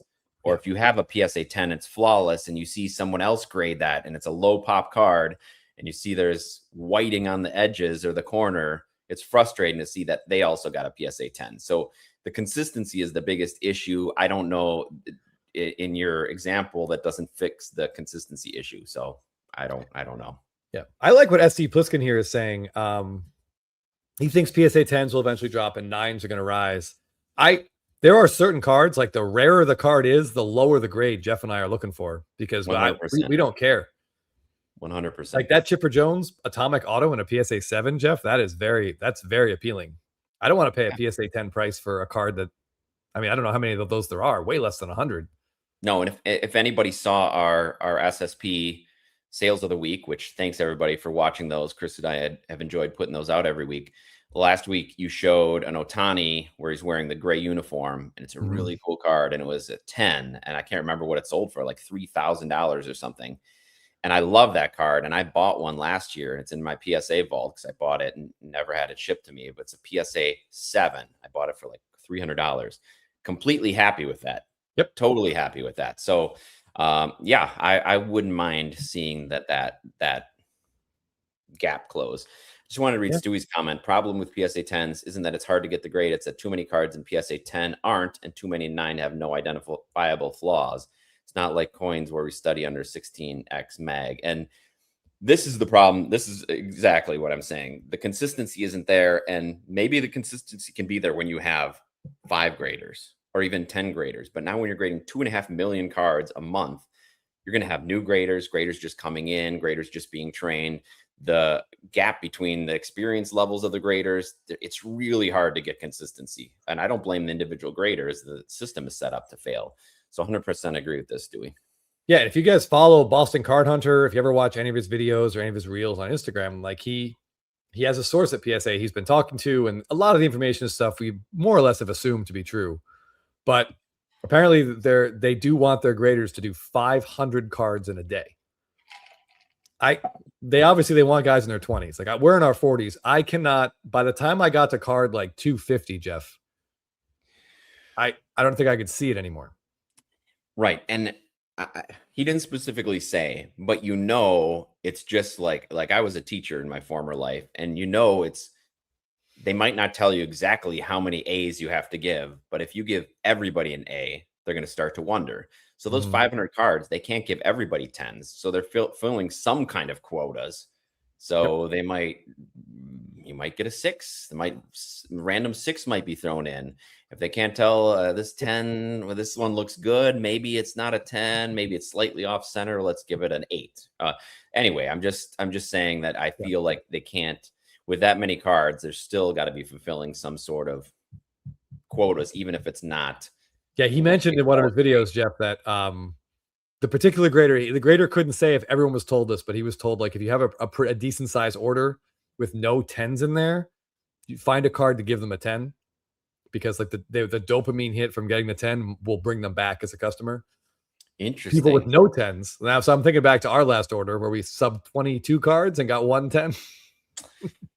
Yeah, they were pretty low on the dopamine hit for us. Yeah. Yes. All right. So Eric says, Eric, we are already comfortably, there are lots of junk slabs already, particularly in 2020 sets. And I'm sure in 5 years, we're going to be looking back at all these Ohtani rookies and these insert rookies and second, third year inserts, Jeff, and being like, wow, there's a lot of this stuff in slabs.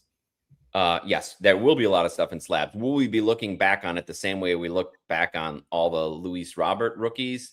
Maybe not, because Ohtani's kind of a different beast, but there's so much junk out there. I don't know if you saw the IG story I posted. I took my kids to Dave & Buster's, Chris, and they have slab packs there. And it says it's a graded card. You get 1 graded card. It costs like 10,000 tickets, which is an outrageous number of tickets. You have to play a lot of games to get that. And it's graded 7 to 10. You don't know what company's doing the grading. You don't know what it is. It's probably like a Brandon Ingram 7. Probably worth $3. So we're definitely in that junk slab era now. Oh yeah, absolutely. If you watch any of those like repacks where they're giving away slabs, like there's so much garbage in there. There's probably like 20,000 Aristides Aquino graded cards for sure. Yeah, comfortably. Oh, Mad City Brew, you're right. I mean, the statistics here, it's at least, you got to figure 1%, like at minimum, right? I mean, Jeff and I, we damage cards. You know, we're not handling 500 of cards that aren't ours. And even the level of damage, going from a 10 to a 9, just a slight corner catching on a penny sleeve can cause that. Yeah, Eric, I feel like on SSP Thursday, this is how I feel when I'm going through all my stories and it's like 5:45. Yeah. And I can't even see my wife across the room at that point. And she's like, let's watch a movie after. I'm like, I just need to sit in a dark room with like a cold compress over my eyes. Right. Yeah. Yeah. My eyes are not lasting in a dark room. Greg from Midlife Cards, who's also a teacher, says, I'm not supposed to give everyone an A. I need to rethink my grading policy. Maybe it's different now. I think you moved to middle school now. So maybe it's different. Maybe you can give everybody A's there. So keep us posted. Yeah. Excellent elf reference. That's right. Yeah. Other graders have to step up. Yeah. All right. This is probably true, LKS. I think people aren't critical enough on their submissions. My last submission was 23 cards, and I got 19 PSA 10s, 4 PSA 9s, 3 of which were expected. That's great. That's really good ratio. I think that's part of it, but it's also so inconsistent compared to where it was. I mean, Chris and I usually run about 75%, sometimes close to 80% on expected grades. So if we think something's going to get an 8 and it gets an 8, we count it as expected. And our last one, what were we at last time? Like 10%? 20%. Yeah, it was like 15, 20%. I mean, we got 8s and 9s on 2020 Stadium Club Chrome, which is like the highest quality control set of the last 20 years. Yeah. Crazy.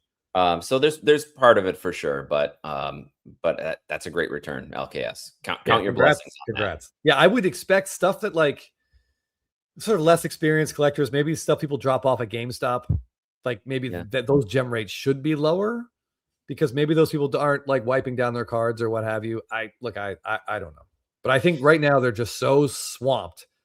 They don't even care. They're just like, I mean, they're focusing on speed. Get this stuff and turned around. The swamped, as we've talked about, and as we talked about on Spitball, and the swamped is definitely TCG. The amount of sports cards that have been graded since the COVID boom hasn't increased all that much. And then you've got TCG that is has multiplied many times over. So that's where the majority of people are sending. So it's not, I'd say it's not that people are sending a lot of junk sports cards. I mean, some people are, but I don't think that's causing that's part of it. Yeah. I wonder when they finally get this backlog under control. They've now talked about prices are probably going to be higher. They may split TCG, but like, can we please get the TCG stuff at least $50 a card? Like anything less than that, and they've proven they can't keep up with the demand. So the price, there's a very well-known chart on this, Jeff, that we studied. We all saw in high school.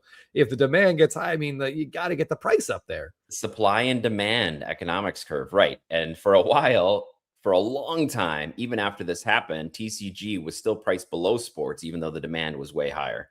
Appreciate this, Stewie. We definitely like to talk about aesthetics and character. We like to talk about Stadium Club, but grading is the reason we talk about grading a lot is because for Chris and I, that's been a huge way that we've been able to build our collection, grading cards and then selling them and buying other cards that we like better. So it's a big part of what we do, and it's changing a little bit for us. It's changing a little bit the way we collect. Yeah, I actually said, people asked us, is this going to change how we collect? I think we talked about it on Spitball as well. And I believe I said it won't, but I have to admit that's definitely not true. I've seen some stuff on eBay in like the $50 to $200 range where I'm like, that looks really great. I would love to buy that card, grade it, and then try to flip it to put it towards something. And I'm like, I can't though. So I just don't want this pile to grow of like non-liquid cards at this point. Yeah. And to that end, right before the shutdown, I had saw that there's such a crazy opportunity in grading Ohtani cards that I didn't necessarily want. Stadium Club parallels and things, they were really cheap, like $10, $15, $20. But if you could grade them, you could sell them for $100. So I had bought a bunch. So I had a huge stack of Stadium Club foils and heritage parallel Ohtanis, not rookie cards, not very valuable cards. But I saw what they could do. And I thought, well, if I could grade these, sell them, a lot of times you get PSA offers, which is great on liquid cards, because then you don't even have to get the cards back. And then you can use it to buy a card you really want. But that's kind of went out the window. Yeah, which stinks. Cardboard Showcase, thanks for checking in. The Ohtani Golden Mirror of mine is gem 12 out of 15 total copies that have been graded by PSA. Crazy high gem rate for a Golden Mirror. Yes, I would say crazy high. And compared to how the current Topps Chrome SSPs are going to gem. Oh, yeah. And even the 2025 Golden Mirrors are so chippable. But I just like seeing this card. So we've left it up on the screen for a while. I did Professor's Dugout. I want to make sure I gave you credit. I chuckled at this when I saw it. That is very funny. That's true. Fishiest Fish. Oh, geez. Fishiest Fish. Yeah, congrats on yours. I've got my Rivera here in a nice PSA 9 slab, despite it being an absolutely flawless card. I think it's completely perfect. There's yeah. Oh, well. Nice gummy slab, too. At this point, nice gummy slab that we can't even. Absolutely right, let's true. Keep going through some. Instagram posts Yeah, here, Jeff. yeah. PSAs on eBay, very attractive, especially for sub $200 cards. Totally get that. Yep. And Uniair, we talked about this on Spitballing as well. I mentioned a tie. I said, yeah, that bulk may open eventually, but it might be $40 a card. Yeah, what if bulk reopens like at $39 a card? That changes the math on almost every card that I would be considering grading. It doesn't, I mean, it doesn't really make sense at $40. Suddenly the nines, you're going to lose money instead of making a little bit. Yes. So that affects people who want to make money in the short term, and it affects all those set collectors who have been waiting to grade their. Yeah. Remember when they bumped up prices? Yeah, they said that there would be deals and stuff for like set, but those never came to fruition, Jeff. They never brought the prices back down. Yes. I'd be furious if I was PSA registry vintage set collector. It's so stupid. And B-ROM, yeah. I mean, what if we're bulk? What's bulk going to jump to? Are they going to take 20 card orders after? Yeah. And if not, what's the benefit of even having the membership? All these questions. We don't know what the answers are. A lot of questions. I'm not sure if they've updated the tracker post-national. If Neo's still here, he probably can tell us. I only follow it by seeing it on Neo's show. I know initially the tracker, the first updated went way down, and then the tracker went up, which is probably from cards that still had come in after the deadline. Oh, yeah. Yeah. I tried this, Jeremy D. I have tried that. We found a couple hacks that seem to be working. That the freezing hack didn't work for us. No, that actually that did not work out well at all. Yeah. but anyway, real quick, look at this Ronald Acuna Jr. Superfractor, Jeff. Love it. Love a good super. That's a beautiful card. Like this design, the more I see the 2026 design, the more I like it. The little you get kind of the feel of the material of the jersey type texture. Stitching, it's not there, but it looks like it. Yep. Stitching. Thank you. Yeah, and again, one of my favorite Braves uniforms that they wear with the old school helmet, the two-tone helmet, looks great. Yeah, I like this card a lot. So J Mark Cards, congrats on that pickup. I think he posted it in the Discord as well. Really, I just love seeing it. The way the light hits it, man, beautiful. Yes, yeah, great card. Oh, James, speaking of Acuna, pulled an Acuna Superfractor in Pristine yesterday in a break.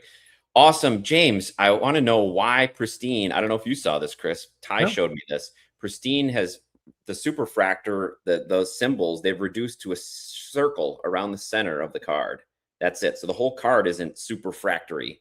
It's just a circle like around the image of the player, which I don't know why they did. Congrats on the hit. I bet it looks great, but you should send us a picture, James. Yeah, I think, and by the way, Abel, I think you're right. I think that is essentially the card ladder membership. And you sub a couple high-end cards during the year, probably pays for itself at that point. I want to share, we don't share base cards that much, but this SP Clubhouse Clayton Kershaw card out of 2015? Yeah, 2015 Stadium Club. It's just a really, really cool image. And it mentions here, it is after he got his last out of his no-hitter. And we have this moment right here on a Stadium Club card. And that is really, really cool. It's just a base card, but a little bit of Kershaw history on it.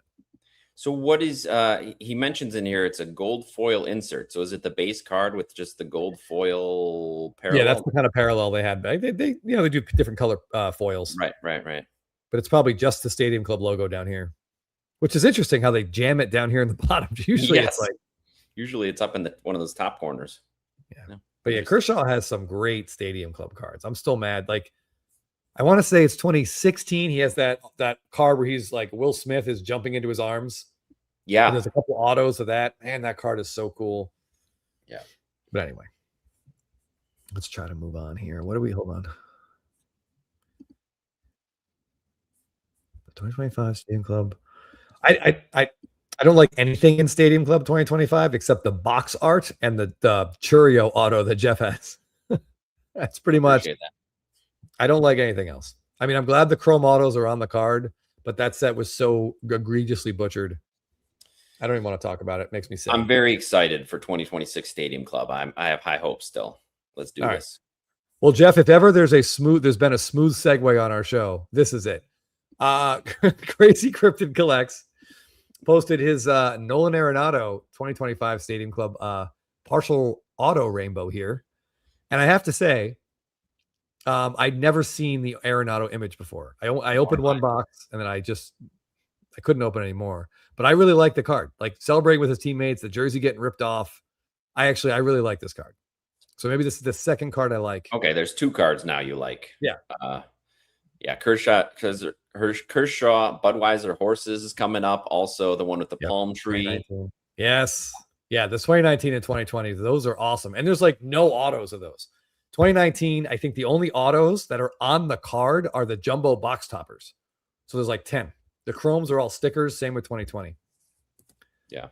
Brutal. But yeah, this Arenado card, those are sweet. So Crazy Cryptids, thank you. It's just, I say something, I click the next tab over, and I contradict myself almost immediately. That's how it goes in the baseball cards. Yep. Yeah. Pretty much. Yep. It is the ultimate cruelty, Jeff, to put that Freddie Freeman image on the cover of the box and then not put it on a goddamn card inside. Like, I felt like I was being trolled. Unier says Scotty B showed it to you when Stadium Club came out on Spitball and you didn't care because of Freeman. You were so mad about the Freeman. So maybe Scotty showed you this picture. That sounds right. Yeah, that's probably right. I mean, that took a long time for me to recover, and I'm not 100% sure that I have. Zach Clay did mention he said it would be better, but not everything is going to be how they want it this year, he said. But within a couple of years, it'll be how they want it. So I assume there was better than. Speaking, this Crazy Cryptids has kind of a cryptic title. I went back and rewatched that, and Clay was definitely a little cryptic in his discussion of Stadium Club. So it will continue, but in what way, I don't know. And they've got big plans for it, but we may not see those big plans come to fruition for a few years. Yes, they want to return it to its glory, but we'll see. Yeah, we'll see. I feel like it's going to be. It makes sense to me that they want it to be successful because I do believe football and basketball collectors will like it, both for the nostalgia and the modern reputation for images. So I think they're going to want to get it working. All right, Jeff, can you put that other quote back up there? The one that was just there. Yeah. What movie is this referencing? I know you know the answer. It's such a great movie and such a great quote.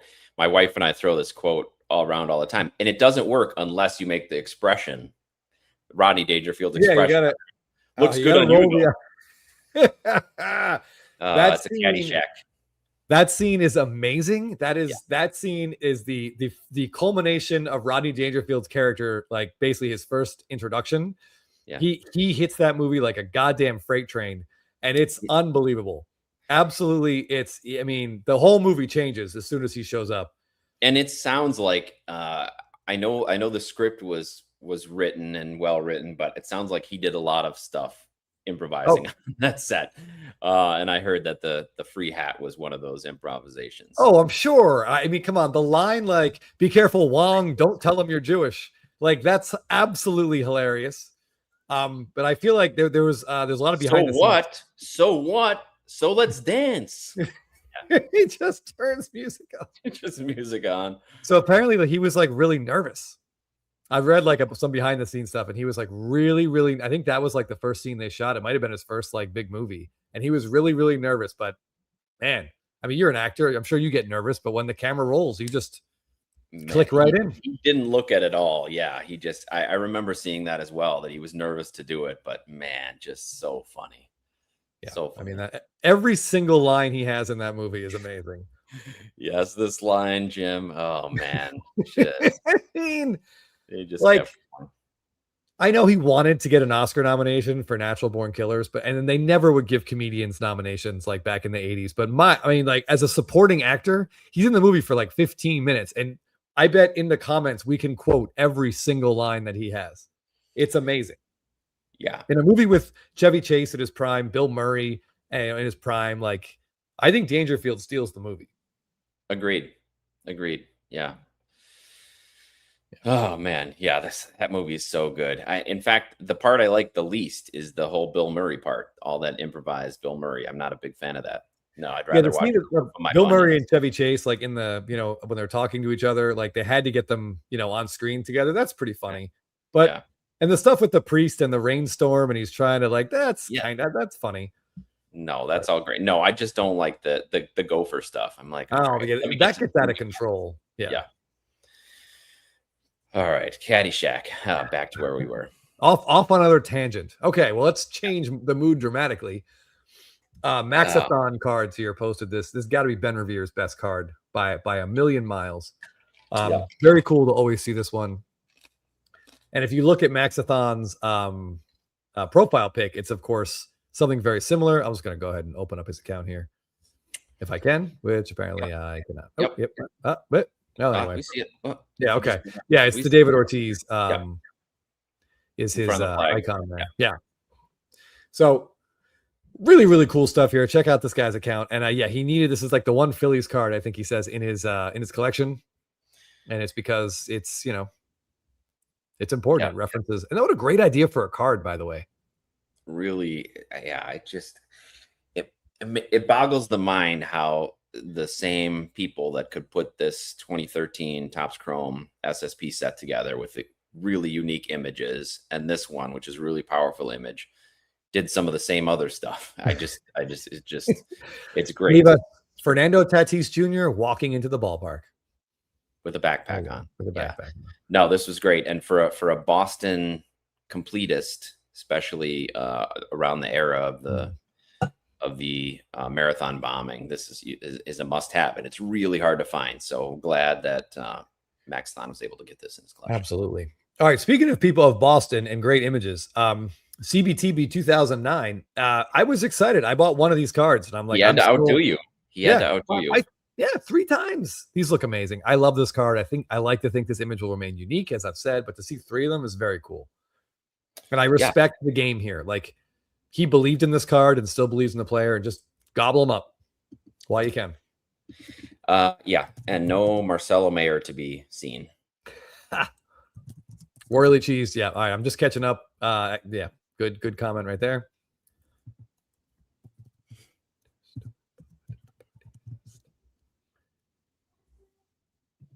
Okay, Stewie with a movie trivia question. What actor in what movie, when introduced to a poet at a party, asked, "When did you live?" I mean, my immediate guess would be Owen Wilson in, like, I think it's Midnight in Paris. That's my first guess, because it just makes sense. That's really smart. That was very quick of you to think of that. But I don't know if that's right. I only saw that once. I did like it, which is surprising. I did too. That stands out for Woody Allen. All right, so Stewie, let us know if we're right. Let's keep moving on. Yes, a great background for cards too. Good call. All right, SFO Sox fan. I asked him for some information on this. He messaged me because Jeff and I have a Topps Chrome Red Rafael Devers rookie, and he messaged me and he's like, I know, his market stinks, but I need that for a set. Would you be interested in selling it to me? Because I need all the Red Sox Sapphires. And I'm like, oh, well, it's not a Sapphire card. And his interest in the card disappeared so fast. But I'm glad he did find one. I mean, it looks really great. The color match is fantastic. Yeah. But okay, wrong movie, but right director. Ugh. Yeah, that doesn't narrow it down as far as the Woody Allen. Yeah, I hate talking about Woody Allen, acknowledging his existence really in any way. Yeah, well, this is the second time he's come up. Didn't you reference Match Point earlier? Yeah. All right, let's not make it 3. A lot of Red Sox this week, Jeff. I don't know. Thick Boy Sports. Look how beautiful this Chris Sale card is. That's how you frame a baseball card. Wow. Yeah. Yeah. He looks like he's about 7 feet tall. Yeah, and weighs about 112 pounds. Yeah. that's a stunner. That's a great card. Maybe one of those times too where the refractor might even be better than the gold because you get to see the sunset behind him a little bit more. I don't know. Or the Fenway Park looks more green. Yes, and was 2019? 2019 might have been where they just changed the color anyway, just the color of the Stadium Club. Well, 2019, that's where we got the gold minteds. Remember all those Tatis that we chased down? Yeah, we chased down for what looks like no reason. True. All right, another Red Sox. Devers is a buy. All right, great. Contact us after the show. We've got about 1,000 Devers we can. All right. Yep. Yeah. Let's work it out. So look at Mellow cards here. Annie Hall. Answer. All right. So Mellow cards last year, Jeff. I shared that he had the Sedan Rafael, the SSP run. He also has a clear run. That is impressive. how anybody can have a clear run of any player is crazy. That's wow. Whew. Yeah, these Those are so hard to amazing. find. They're so hard to find, much less find available.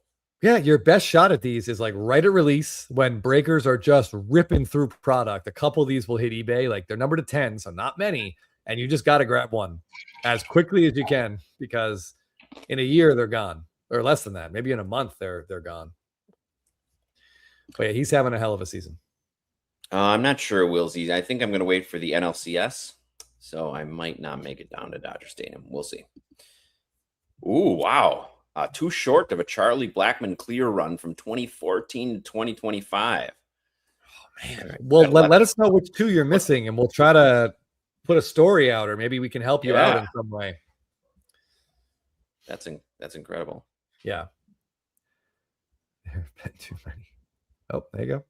I just want to JB Cards 1991. So there are ways that when new product comes out, Jeff and I talk all the time. We just don't know what to do. Do you buy right away? Do you wait? It's somebody had even mentioned that earlier in the chat, Chris, about buying their first SSP. What do you do? Yeah. So, that's right. Michaela said that. Yeah. So, no, someone else. Anyway, JB Cards 1991 bought the very first Aaron Judge SSP to Surface. I saw this walking to my car, waiting for my wife by my car. I saw this one pop up. I sent it to Jake and I called him and I said, buddy, hit the bin immediately. And it was gone. And Jake has not forgiven me for not just hitting the bin immediately and then having him pay me back, which I in hindsight, if it was available, I don't know. It could have been a situation where I click on the link and JB Cards is already gone. It's already gone. Irony of ironies. I see the first person that liked this is Short Print Today right there. Poor Short Print Today had to like it with gritted teeth. Yeah, I think he's liking the card, maybe not the post. But yeah, I like this. As we discussed, he hit a walk-off sack fly. But yeah, it's just a cool card. A nice, and celebratory shots are cool like that. All right, so now we're getting into. Now, to be fair, three guys cards posted this a while ago, but he put up a story today, and I didn't realize the card was posted in May, so I just rolled with it. But appropriate. Yeah, it's a great day to post a Kevin Costner auto. There aren't many Kevin Costner on-card baseball card autos. This one's pretty cool. I mean, he's become known as the baseball guy in Hollywood. This is I see Three Guys Cards remembers the Field of Dreams VHS sitting on my shelf at my dad's house growing up. There isn't a card in my collection that I've wanted longer than the Ray Kinsella frame mini auto from this. Nice. Yeah, that's really cool, and it's inspiring. I've told the story on the show before, but I grew up around Milwaukee, and Major League filmed at County Stadium, but it was rated R, so I was too young to go see it, but I've always wanted to see it, and it was playing at a local theater, and my dad's like, we're going to a movie, and I assumed we were going to see Major League, and then we went past the theater that was showing Major League and went to the next theater, and it was a preview screening of Field of Dreams. My grandma had won tickets on this radio show, so we went to see it knowing nothing about it. I didn't even know it was about baseball. And it was amazing. And it just blew me away completely. And so, yeah, I guess it was like 10, I want to say, or 11, and just blew me away. And I've been a huge fan of it ever since. Eventually, I did see Major League and I liked it, but they're completely different. So they both hold a high place in my baseball fan heart. This is very cool. I might have to look into getting one. Yeah, these are cool. I'm sure there aren't more than like 10 or 20, but I like this card a lot. I also won tickets to a movie on the radio. So me and your grandma, we have that in common. I won sneak preview tickets to like the world premiere of Con Air. Did you really? Yeah, I went to see it. I was in high school, or like a senior in high school, and my buddy and I took like the bus into the city, into New York. We saw like the Lowe's, somewhere in Midtown. It was the biggest theater I'd ever been in at the time. It was huge. I guess it wasn't the world premiere because there were no celebrities there, but it was the night before, like a sneak preview screening. Yeah. Wow. That's cool. Is that why you like it so much? No, it's just to quote Jason Mantzoukas in his "This is how did this get made" podcast. Con Air is airtight. The plot is airtight. Like there is nary a hole to be found. That's all I'm going to say. All right. And also, random Field of Dreams trivia. I'm not sure this is even true, but I was reading about this, and the site was claiming that it was true. So let's just roll with it. Do you know whose voice it is? What actor did the voice of the, For what? Field? For Field of Dreams? The voice. Uncredited, according to this site. But they were married to a member of the cast, and still are. Married to. If you bail that, it's not Gilbert Gottfried. Amy Irving. Kurt Russell. No, not the name that I saw. Married to a member of the cast. Oh, I saw this. I did see that. Yeah. Is that true? I got to watch it again. I mean, the internet wouldn't put out misinformation, Jeff. The internet wouldn't lie, right? No, it's very well policed in that regard. This sounds like a double feature that we would take our wives to. Nothing to Lose is so funny. I love that movie with Tim Robbins and Martin Lawrence. That movie is hilarious. It deserved a better box office fate. I do love Field of Dreams, Michaela. I maybe can't be top 4 for me, but it's probably top 10. But it is one of my favorite soundtracks. I love the soundtrack. It was one of my first CD soundtracks I bought. Yeah, and I've said before, like, and I think, have you read the book, Jeff? Yes. The movie's so much better. Like, I don't whatever. Very often, like when they do adaptations, the book is better, and you wonder like why'd they make this choice. But like the writer really just sort of just put together some magic based on the book there. Yeah, I mean the gist was all in the book, but the way they synthesized it was really well done, and the cast is so good. Oh yeah, as always, your verbiage made more sense than mine. Stewie throwing in a hot take here. Moneyball is the best baseball movie ever. Period. End of story. Not even a discussion. Incidentally, I did just happen to watch a scene from Moneyball today, Chris. It was where they where Billy Bean and Ron Washington showed up to offer a contract to Scott Hadberg and talked about playing first base, and that's a great scene.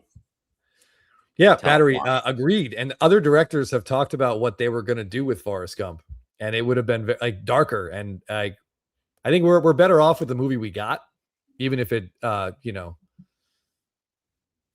separated from the source material. I can't even think of words anymore, Jeff. It's late. Strayed from the source material. Count me in for Nicolas Cage marathon. Oh, 100%. Yeah. Chris's favorite face-off better be involved. Speaking of a book and a movie that both are really good. My kids have been into Jurassic Park, and the first Jurassic Park is so good. I can still watch it over and over. They finally watched The Lost World after that, which is okay, but nothing. Hate it. Hate it. It makes me angry. But you know what's even worse? Jurassic Park 3. Oh my gosh. So we watched that. I'm not sure it's worse. I'm really not sure it's worse. I mean, there are so many plot holes in that. It's a crisp 90 minutes. Yeah, I don't want to ruin it for anybody who hasn't seen it, but in the opening scenes, my son's like, "What happens to that guy?" He's like, if you don't find out what happens to that guy, I'm not watching any more Jurassic Park." I'm like, "Well, get ready." Yeah, literally in the first 3 minutes, there are deaths on a boat that never are explained. No, there's so better may be too strong. They're both the beginning of the Lost World shows such promise, and then it kind of gets completely off the rails. Yeah, that's true. The beginning shows a scene that if you've read the 2 books, you would never think they were going to put that in a movie where like compies attack this little girl. It's pretty horrifying. Yeah. But also that movie ends with an inexplicable scene where the boat crashes into San Diego, and like exactly how are the people on the boat killed? Because the T-Rex is still contained. How did they die? That doesn't matter. But I also was really bummed. It made one of the many reasons I hate that movie, Jeff, is the guy in San Diego that the T-Rex kills. Like that to me was like cruelty. It was there's 2 things. It's cruel on Steven Spielberg's part. Like I don't think it needed to actually kill anyone in San Diego, right? But that guy was just like out in the gas lamp. And a T-Rex, like that's not fair. And also the T-Rex eats a dog.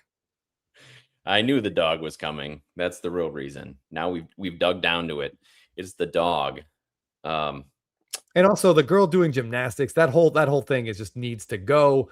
And I've complete Julianne Moore character is set up as someone who has been around predators, and she's really, really smart. I mean, to be fair, maybe they meant like Me Too style predators and not like animal predators. Yeah, because the bitch walks around with T-Rex baby blood all over her clothes and causes the deaths of like 60 people. Yeah, I hate it. I hate that movie. But the communicating with the raptors in the third one, just they're carrying around their eggs, and then he's got the little thing at the end, and the raptors are like, "All right, you're not so bad. We'll let you live and take off." And then they all should have died. That movie could have been salvaged if only Sam Neill gets off the island. Agreed. William H. Macy, a young William H. Macy in that. Tail Leone. That movie's bad because the parents never really sort of understand how dangerous everything is. No. And they somehow still survive, and it's unacceptable. But anyway, and the wife's boyfriend is dead, hanging in the tree, but she gets over that pretty quickly. And all right. So, anyways, Chris, we've finished that first trilogy, though. So, okay. Do you think I should introduce them to Jurassic World? I think Jurassic World, though it has a plot hole big enough you could walk through. Yep. Bryce Dallas Howard's character, not just check the tracking before we leave. No, let me get in the car and then check the tracking. That causes the deaths of how many people? It just makes no sense. But like that movie's very watchable. Yeah, I enjoy it. The end scene is pretty great. I do get very sad at all the dead brachiosaurs. So I don't know that. I know I'm gonna have to warn them about that. Yeah, they each had to research a dinosaur last year in school, and Huey's was the Pachycephalosaurus and Lucita's was the Brachiosaurus. So she's a big fan. Yeah. So that one shows up in Jurassic Park too. It sneezes all over Lex. It's a great scene. Yep. Vegisaurus. I also didn't like in Jurassic World when the pterodactyls are trying to pick up the baby dinosaurs in the petting zoo. We didn't need that. Didn't need that scene. The pterodactyl babies in the Jurassic Park 3 are crazy. So I think they actually made 4, right? Of the Jurassic Worlds. I didn't see the last. They made 3. Okay, only 3. Yeah, and then they've attempted a reboot, but legitimately, Jurassic World is fine. It's not great, but the idea of the park being open, we've talked about this for 20 minutes. The idea of the park being open and fully is fantastic. I used to have dreams about it, like constantly, every couple of months. So I love it. Then the Margaritaville is there. Like, yes, the whole idea of it is exactly amazing. How it would be. But so wait, you mean after the 3 Jurassic Worlds, the which is Dominion? Dominion is the 3rd Jurassic and then World. There's their Rebirth. Yes. Is that I didn't see that one. No, don't. There's no reason to see it. All right. No reason to see it whatsoever. Yeah, do not see the 4th one. No, it's just.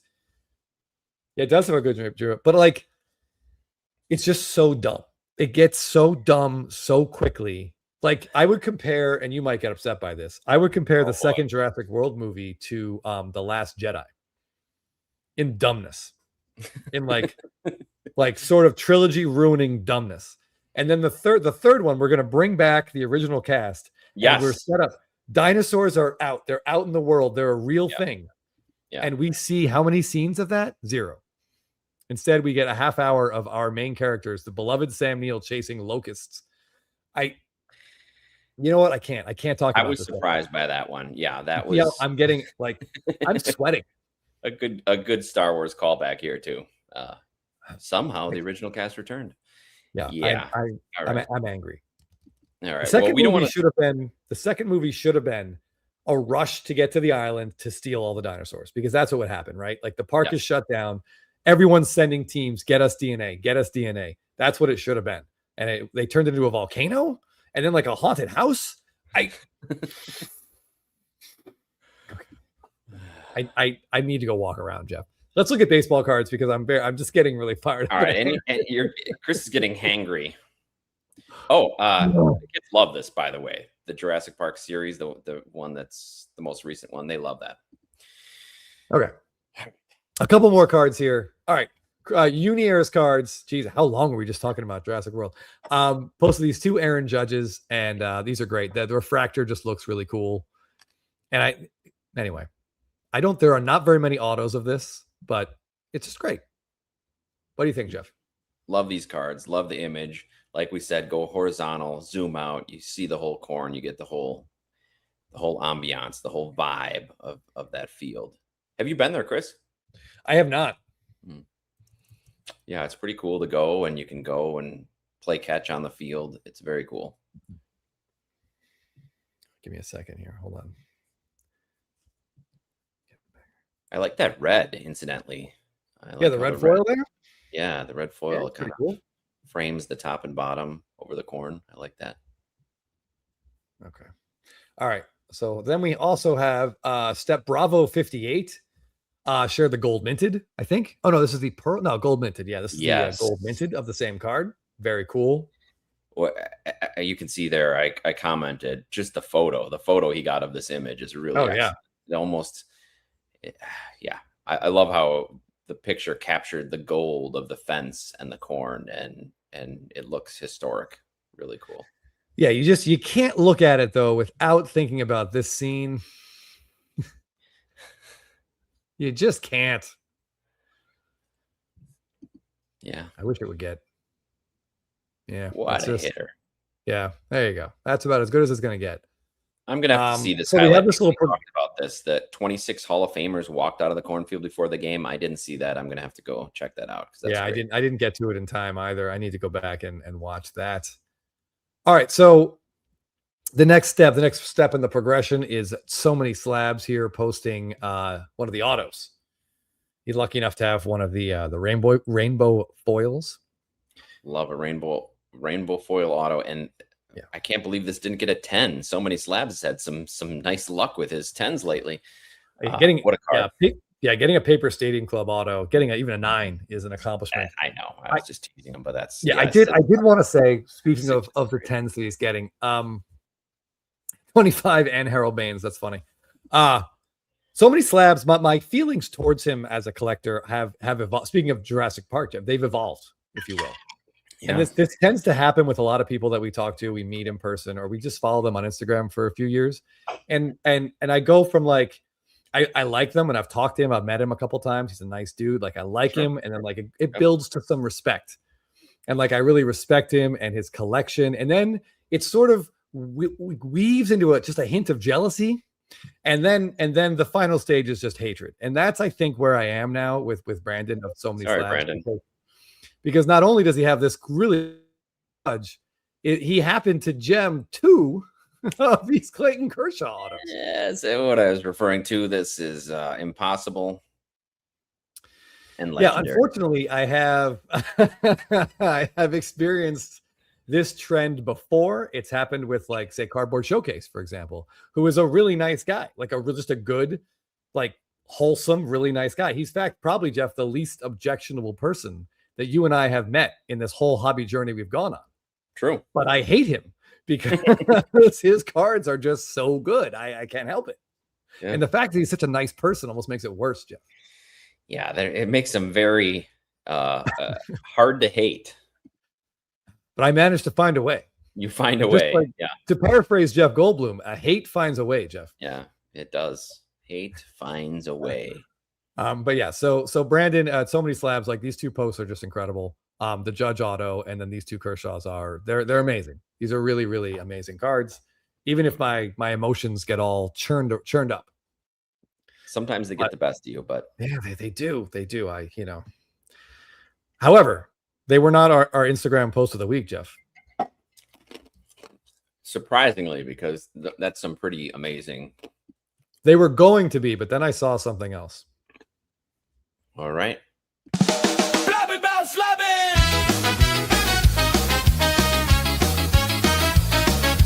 Instagram post of the week! Whoa.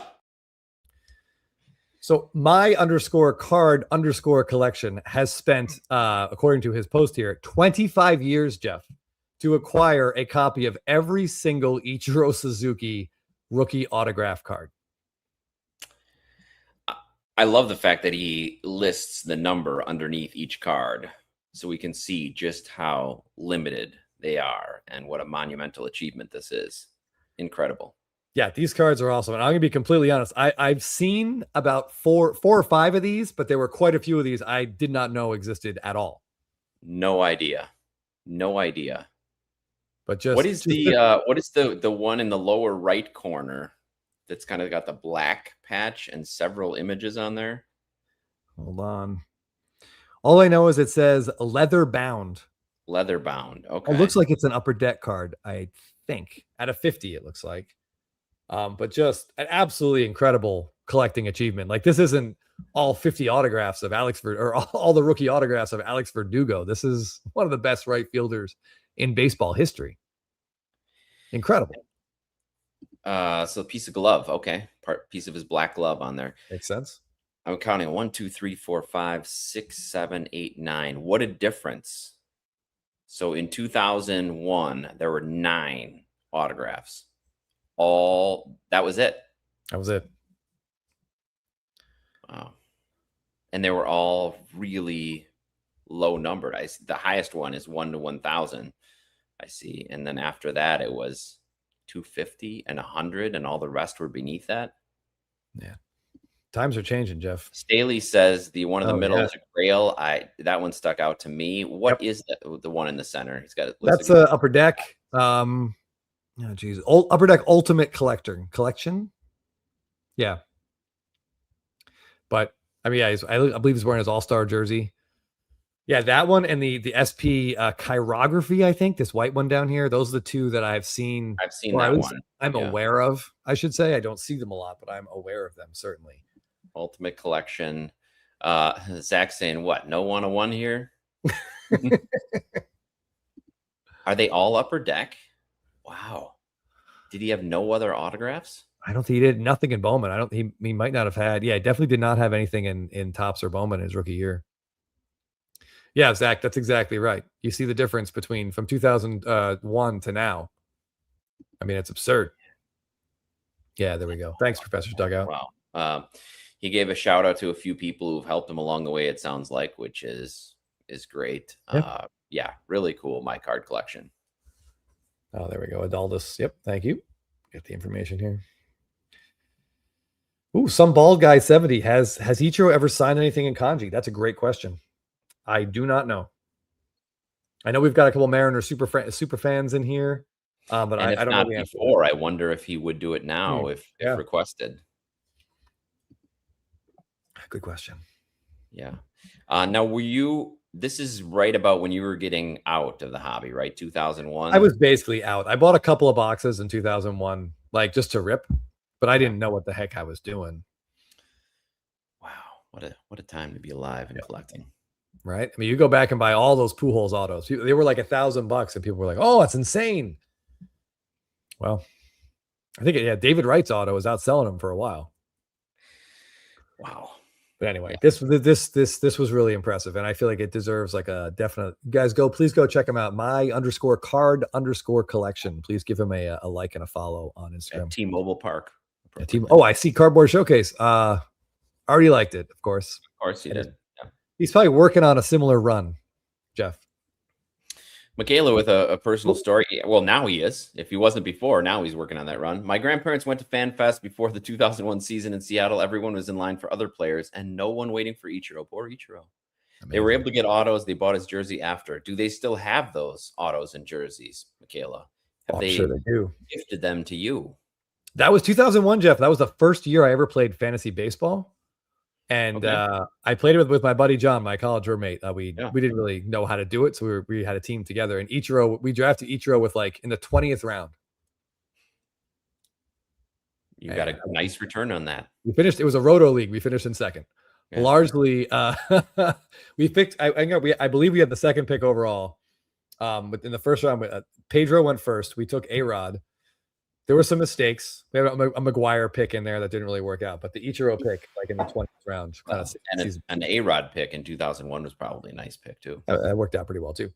Yeah. Yeah. My first fantasy baseball was 1997. Oh. Yeah. Yeah, I remember I picked up Sosa early in the season as in a trade. Yeah, that was nice. I hope it was a keeper league because the next year he really took off.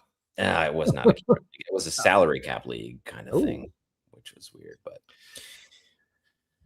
all right. Well, look, we've been going for a while. I'm starving for chicken chunks and Jack Reacher. So Jack Reacher's not going to be waiting for you much longer. ST Pliskin, A-Rod for $1. Yeah, that's amazing. I don't know if that's better. I don't know. Still, Jeff, the best fantasy pick that I'm aware of is in our head-to-head keeper league in 2021. Team took Otani in the, I want to say the 21st or 22nd round. Like everyone forgot about him. No one thought he was going to come back and do anything. Yeah. Still has him. Jim, fantasy baseball before the internet was a lot more work. Yes, if anybody played in the magazine leagues or the newspaper leagues, you could fill out players at the beginning of the year, and and then once fantasy came, like Roto, you'd have to call in. Your commissioner would have usually a answering machine. You'd have to call in. The first person to call in and claim a player. Man, we're old. All right, we'll let Chris get to his chicken chunks and Jack Reacher. Lethal Weapon. You know what's sad? I could deliver that right now without. I think you and I could probably. We could. I mean, not remake them like It's Always Sunny in Philadelphia did, but you and I could pretty much go through all 4 movies right now. With Gary Busey, before he completely went off the rails and had his accident with the lighter under his hand, just like absolute crazy. What was his character's name, Jeff?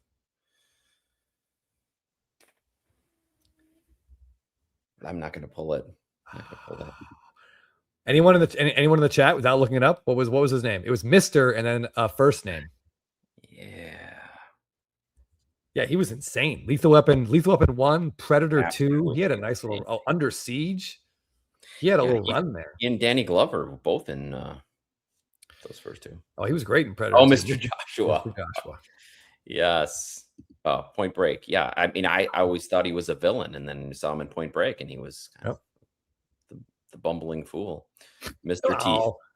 Mr. Teeth. He before Aaron Judge. Yeah. Utah. Give me 2. Me too.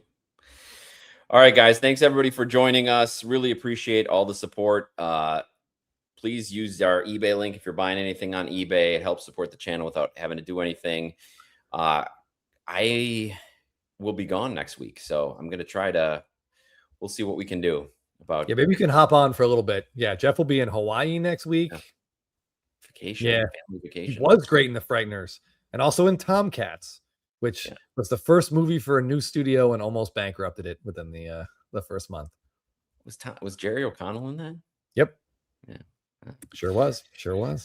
All right. Good night, boys. We have SSP videos. We've been posting them 4 weeks in a row. Thanks for everybody who watches those. We'll try to get one out this week before I leave town. And if anything else, hit us up on Instagram. Yep. My favorite cardboard, baseball card addict, or blabbing about slabbing. Well done, some bald guy. Yes, let's go. Yeah. Oh, Starship Troopers. Great movie, too. Oh, Dave Busey was great in Starship Troopers. Yeah. What an insane movie. By the way, Gary Busey was not in Speed. I saw someone mention that. Don't insult Jeff Daniels like that. Oh, they thought. Oh man, I don't know. I'm just guessing. Maybe Dennis Hopper. I don't know. Gary Busey blew up in Speed. All right, guys. We got to get out of here so Chris can go watch the show. Talk to us about Lethal Weapon. Thanks everybody. We'll see you sometime soon. See ya.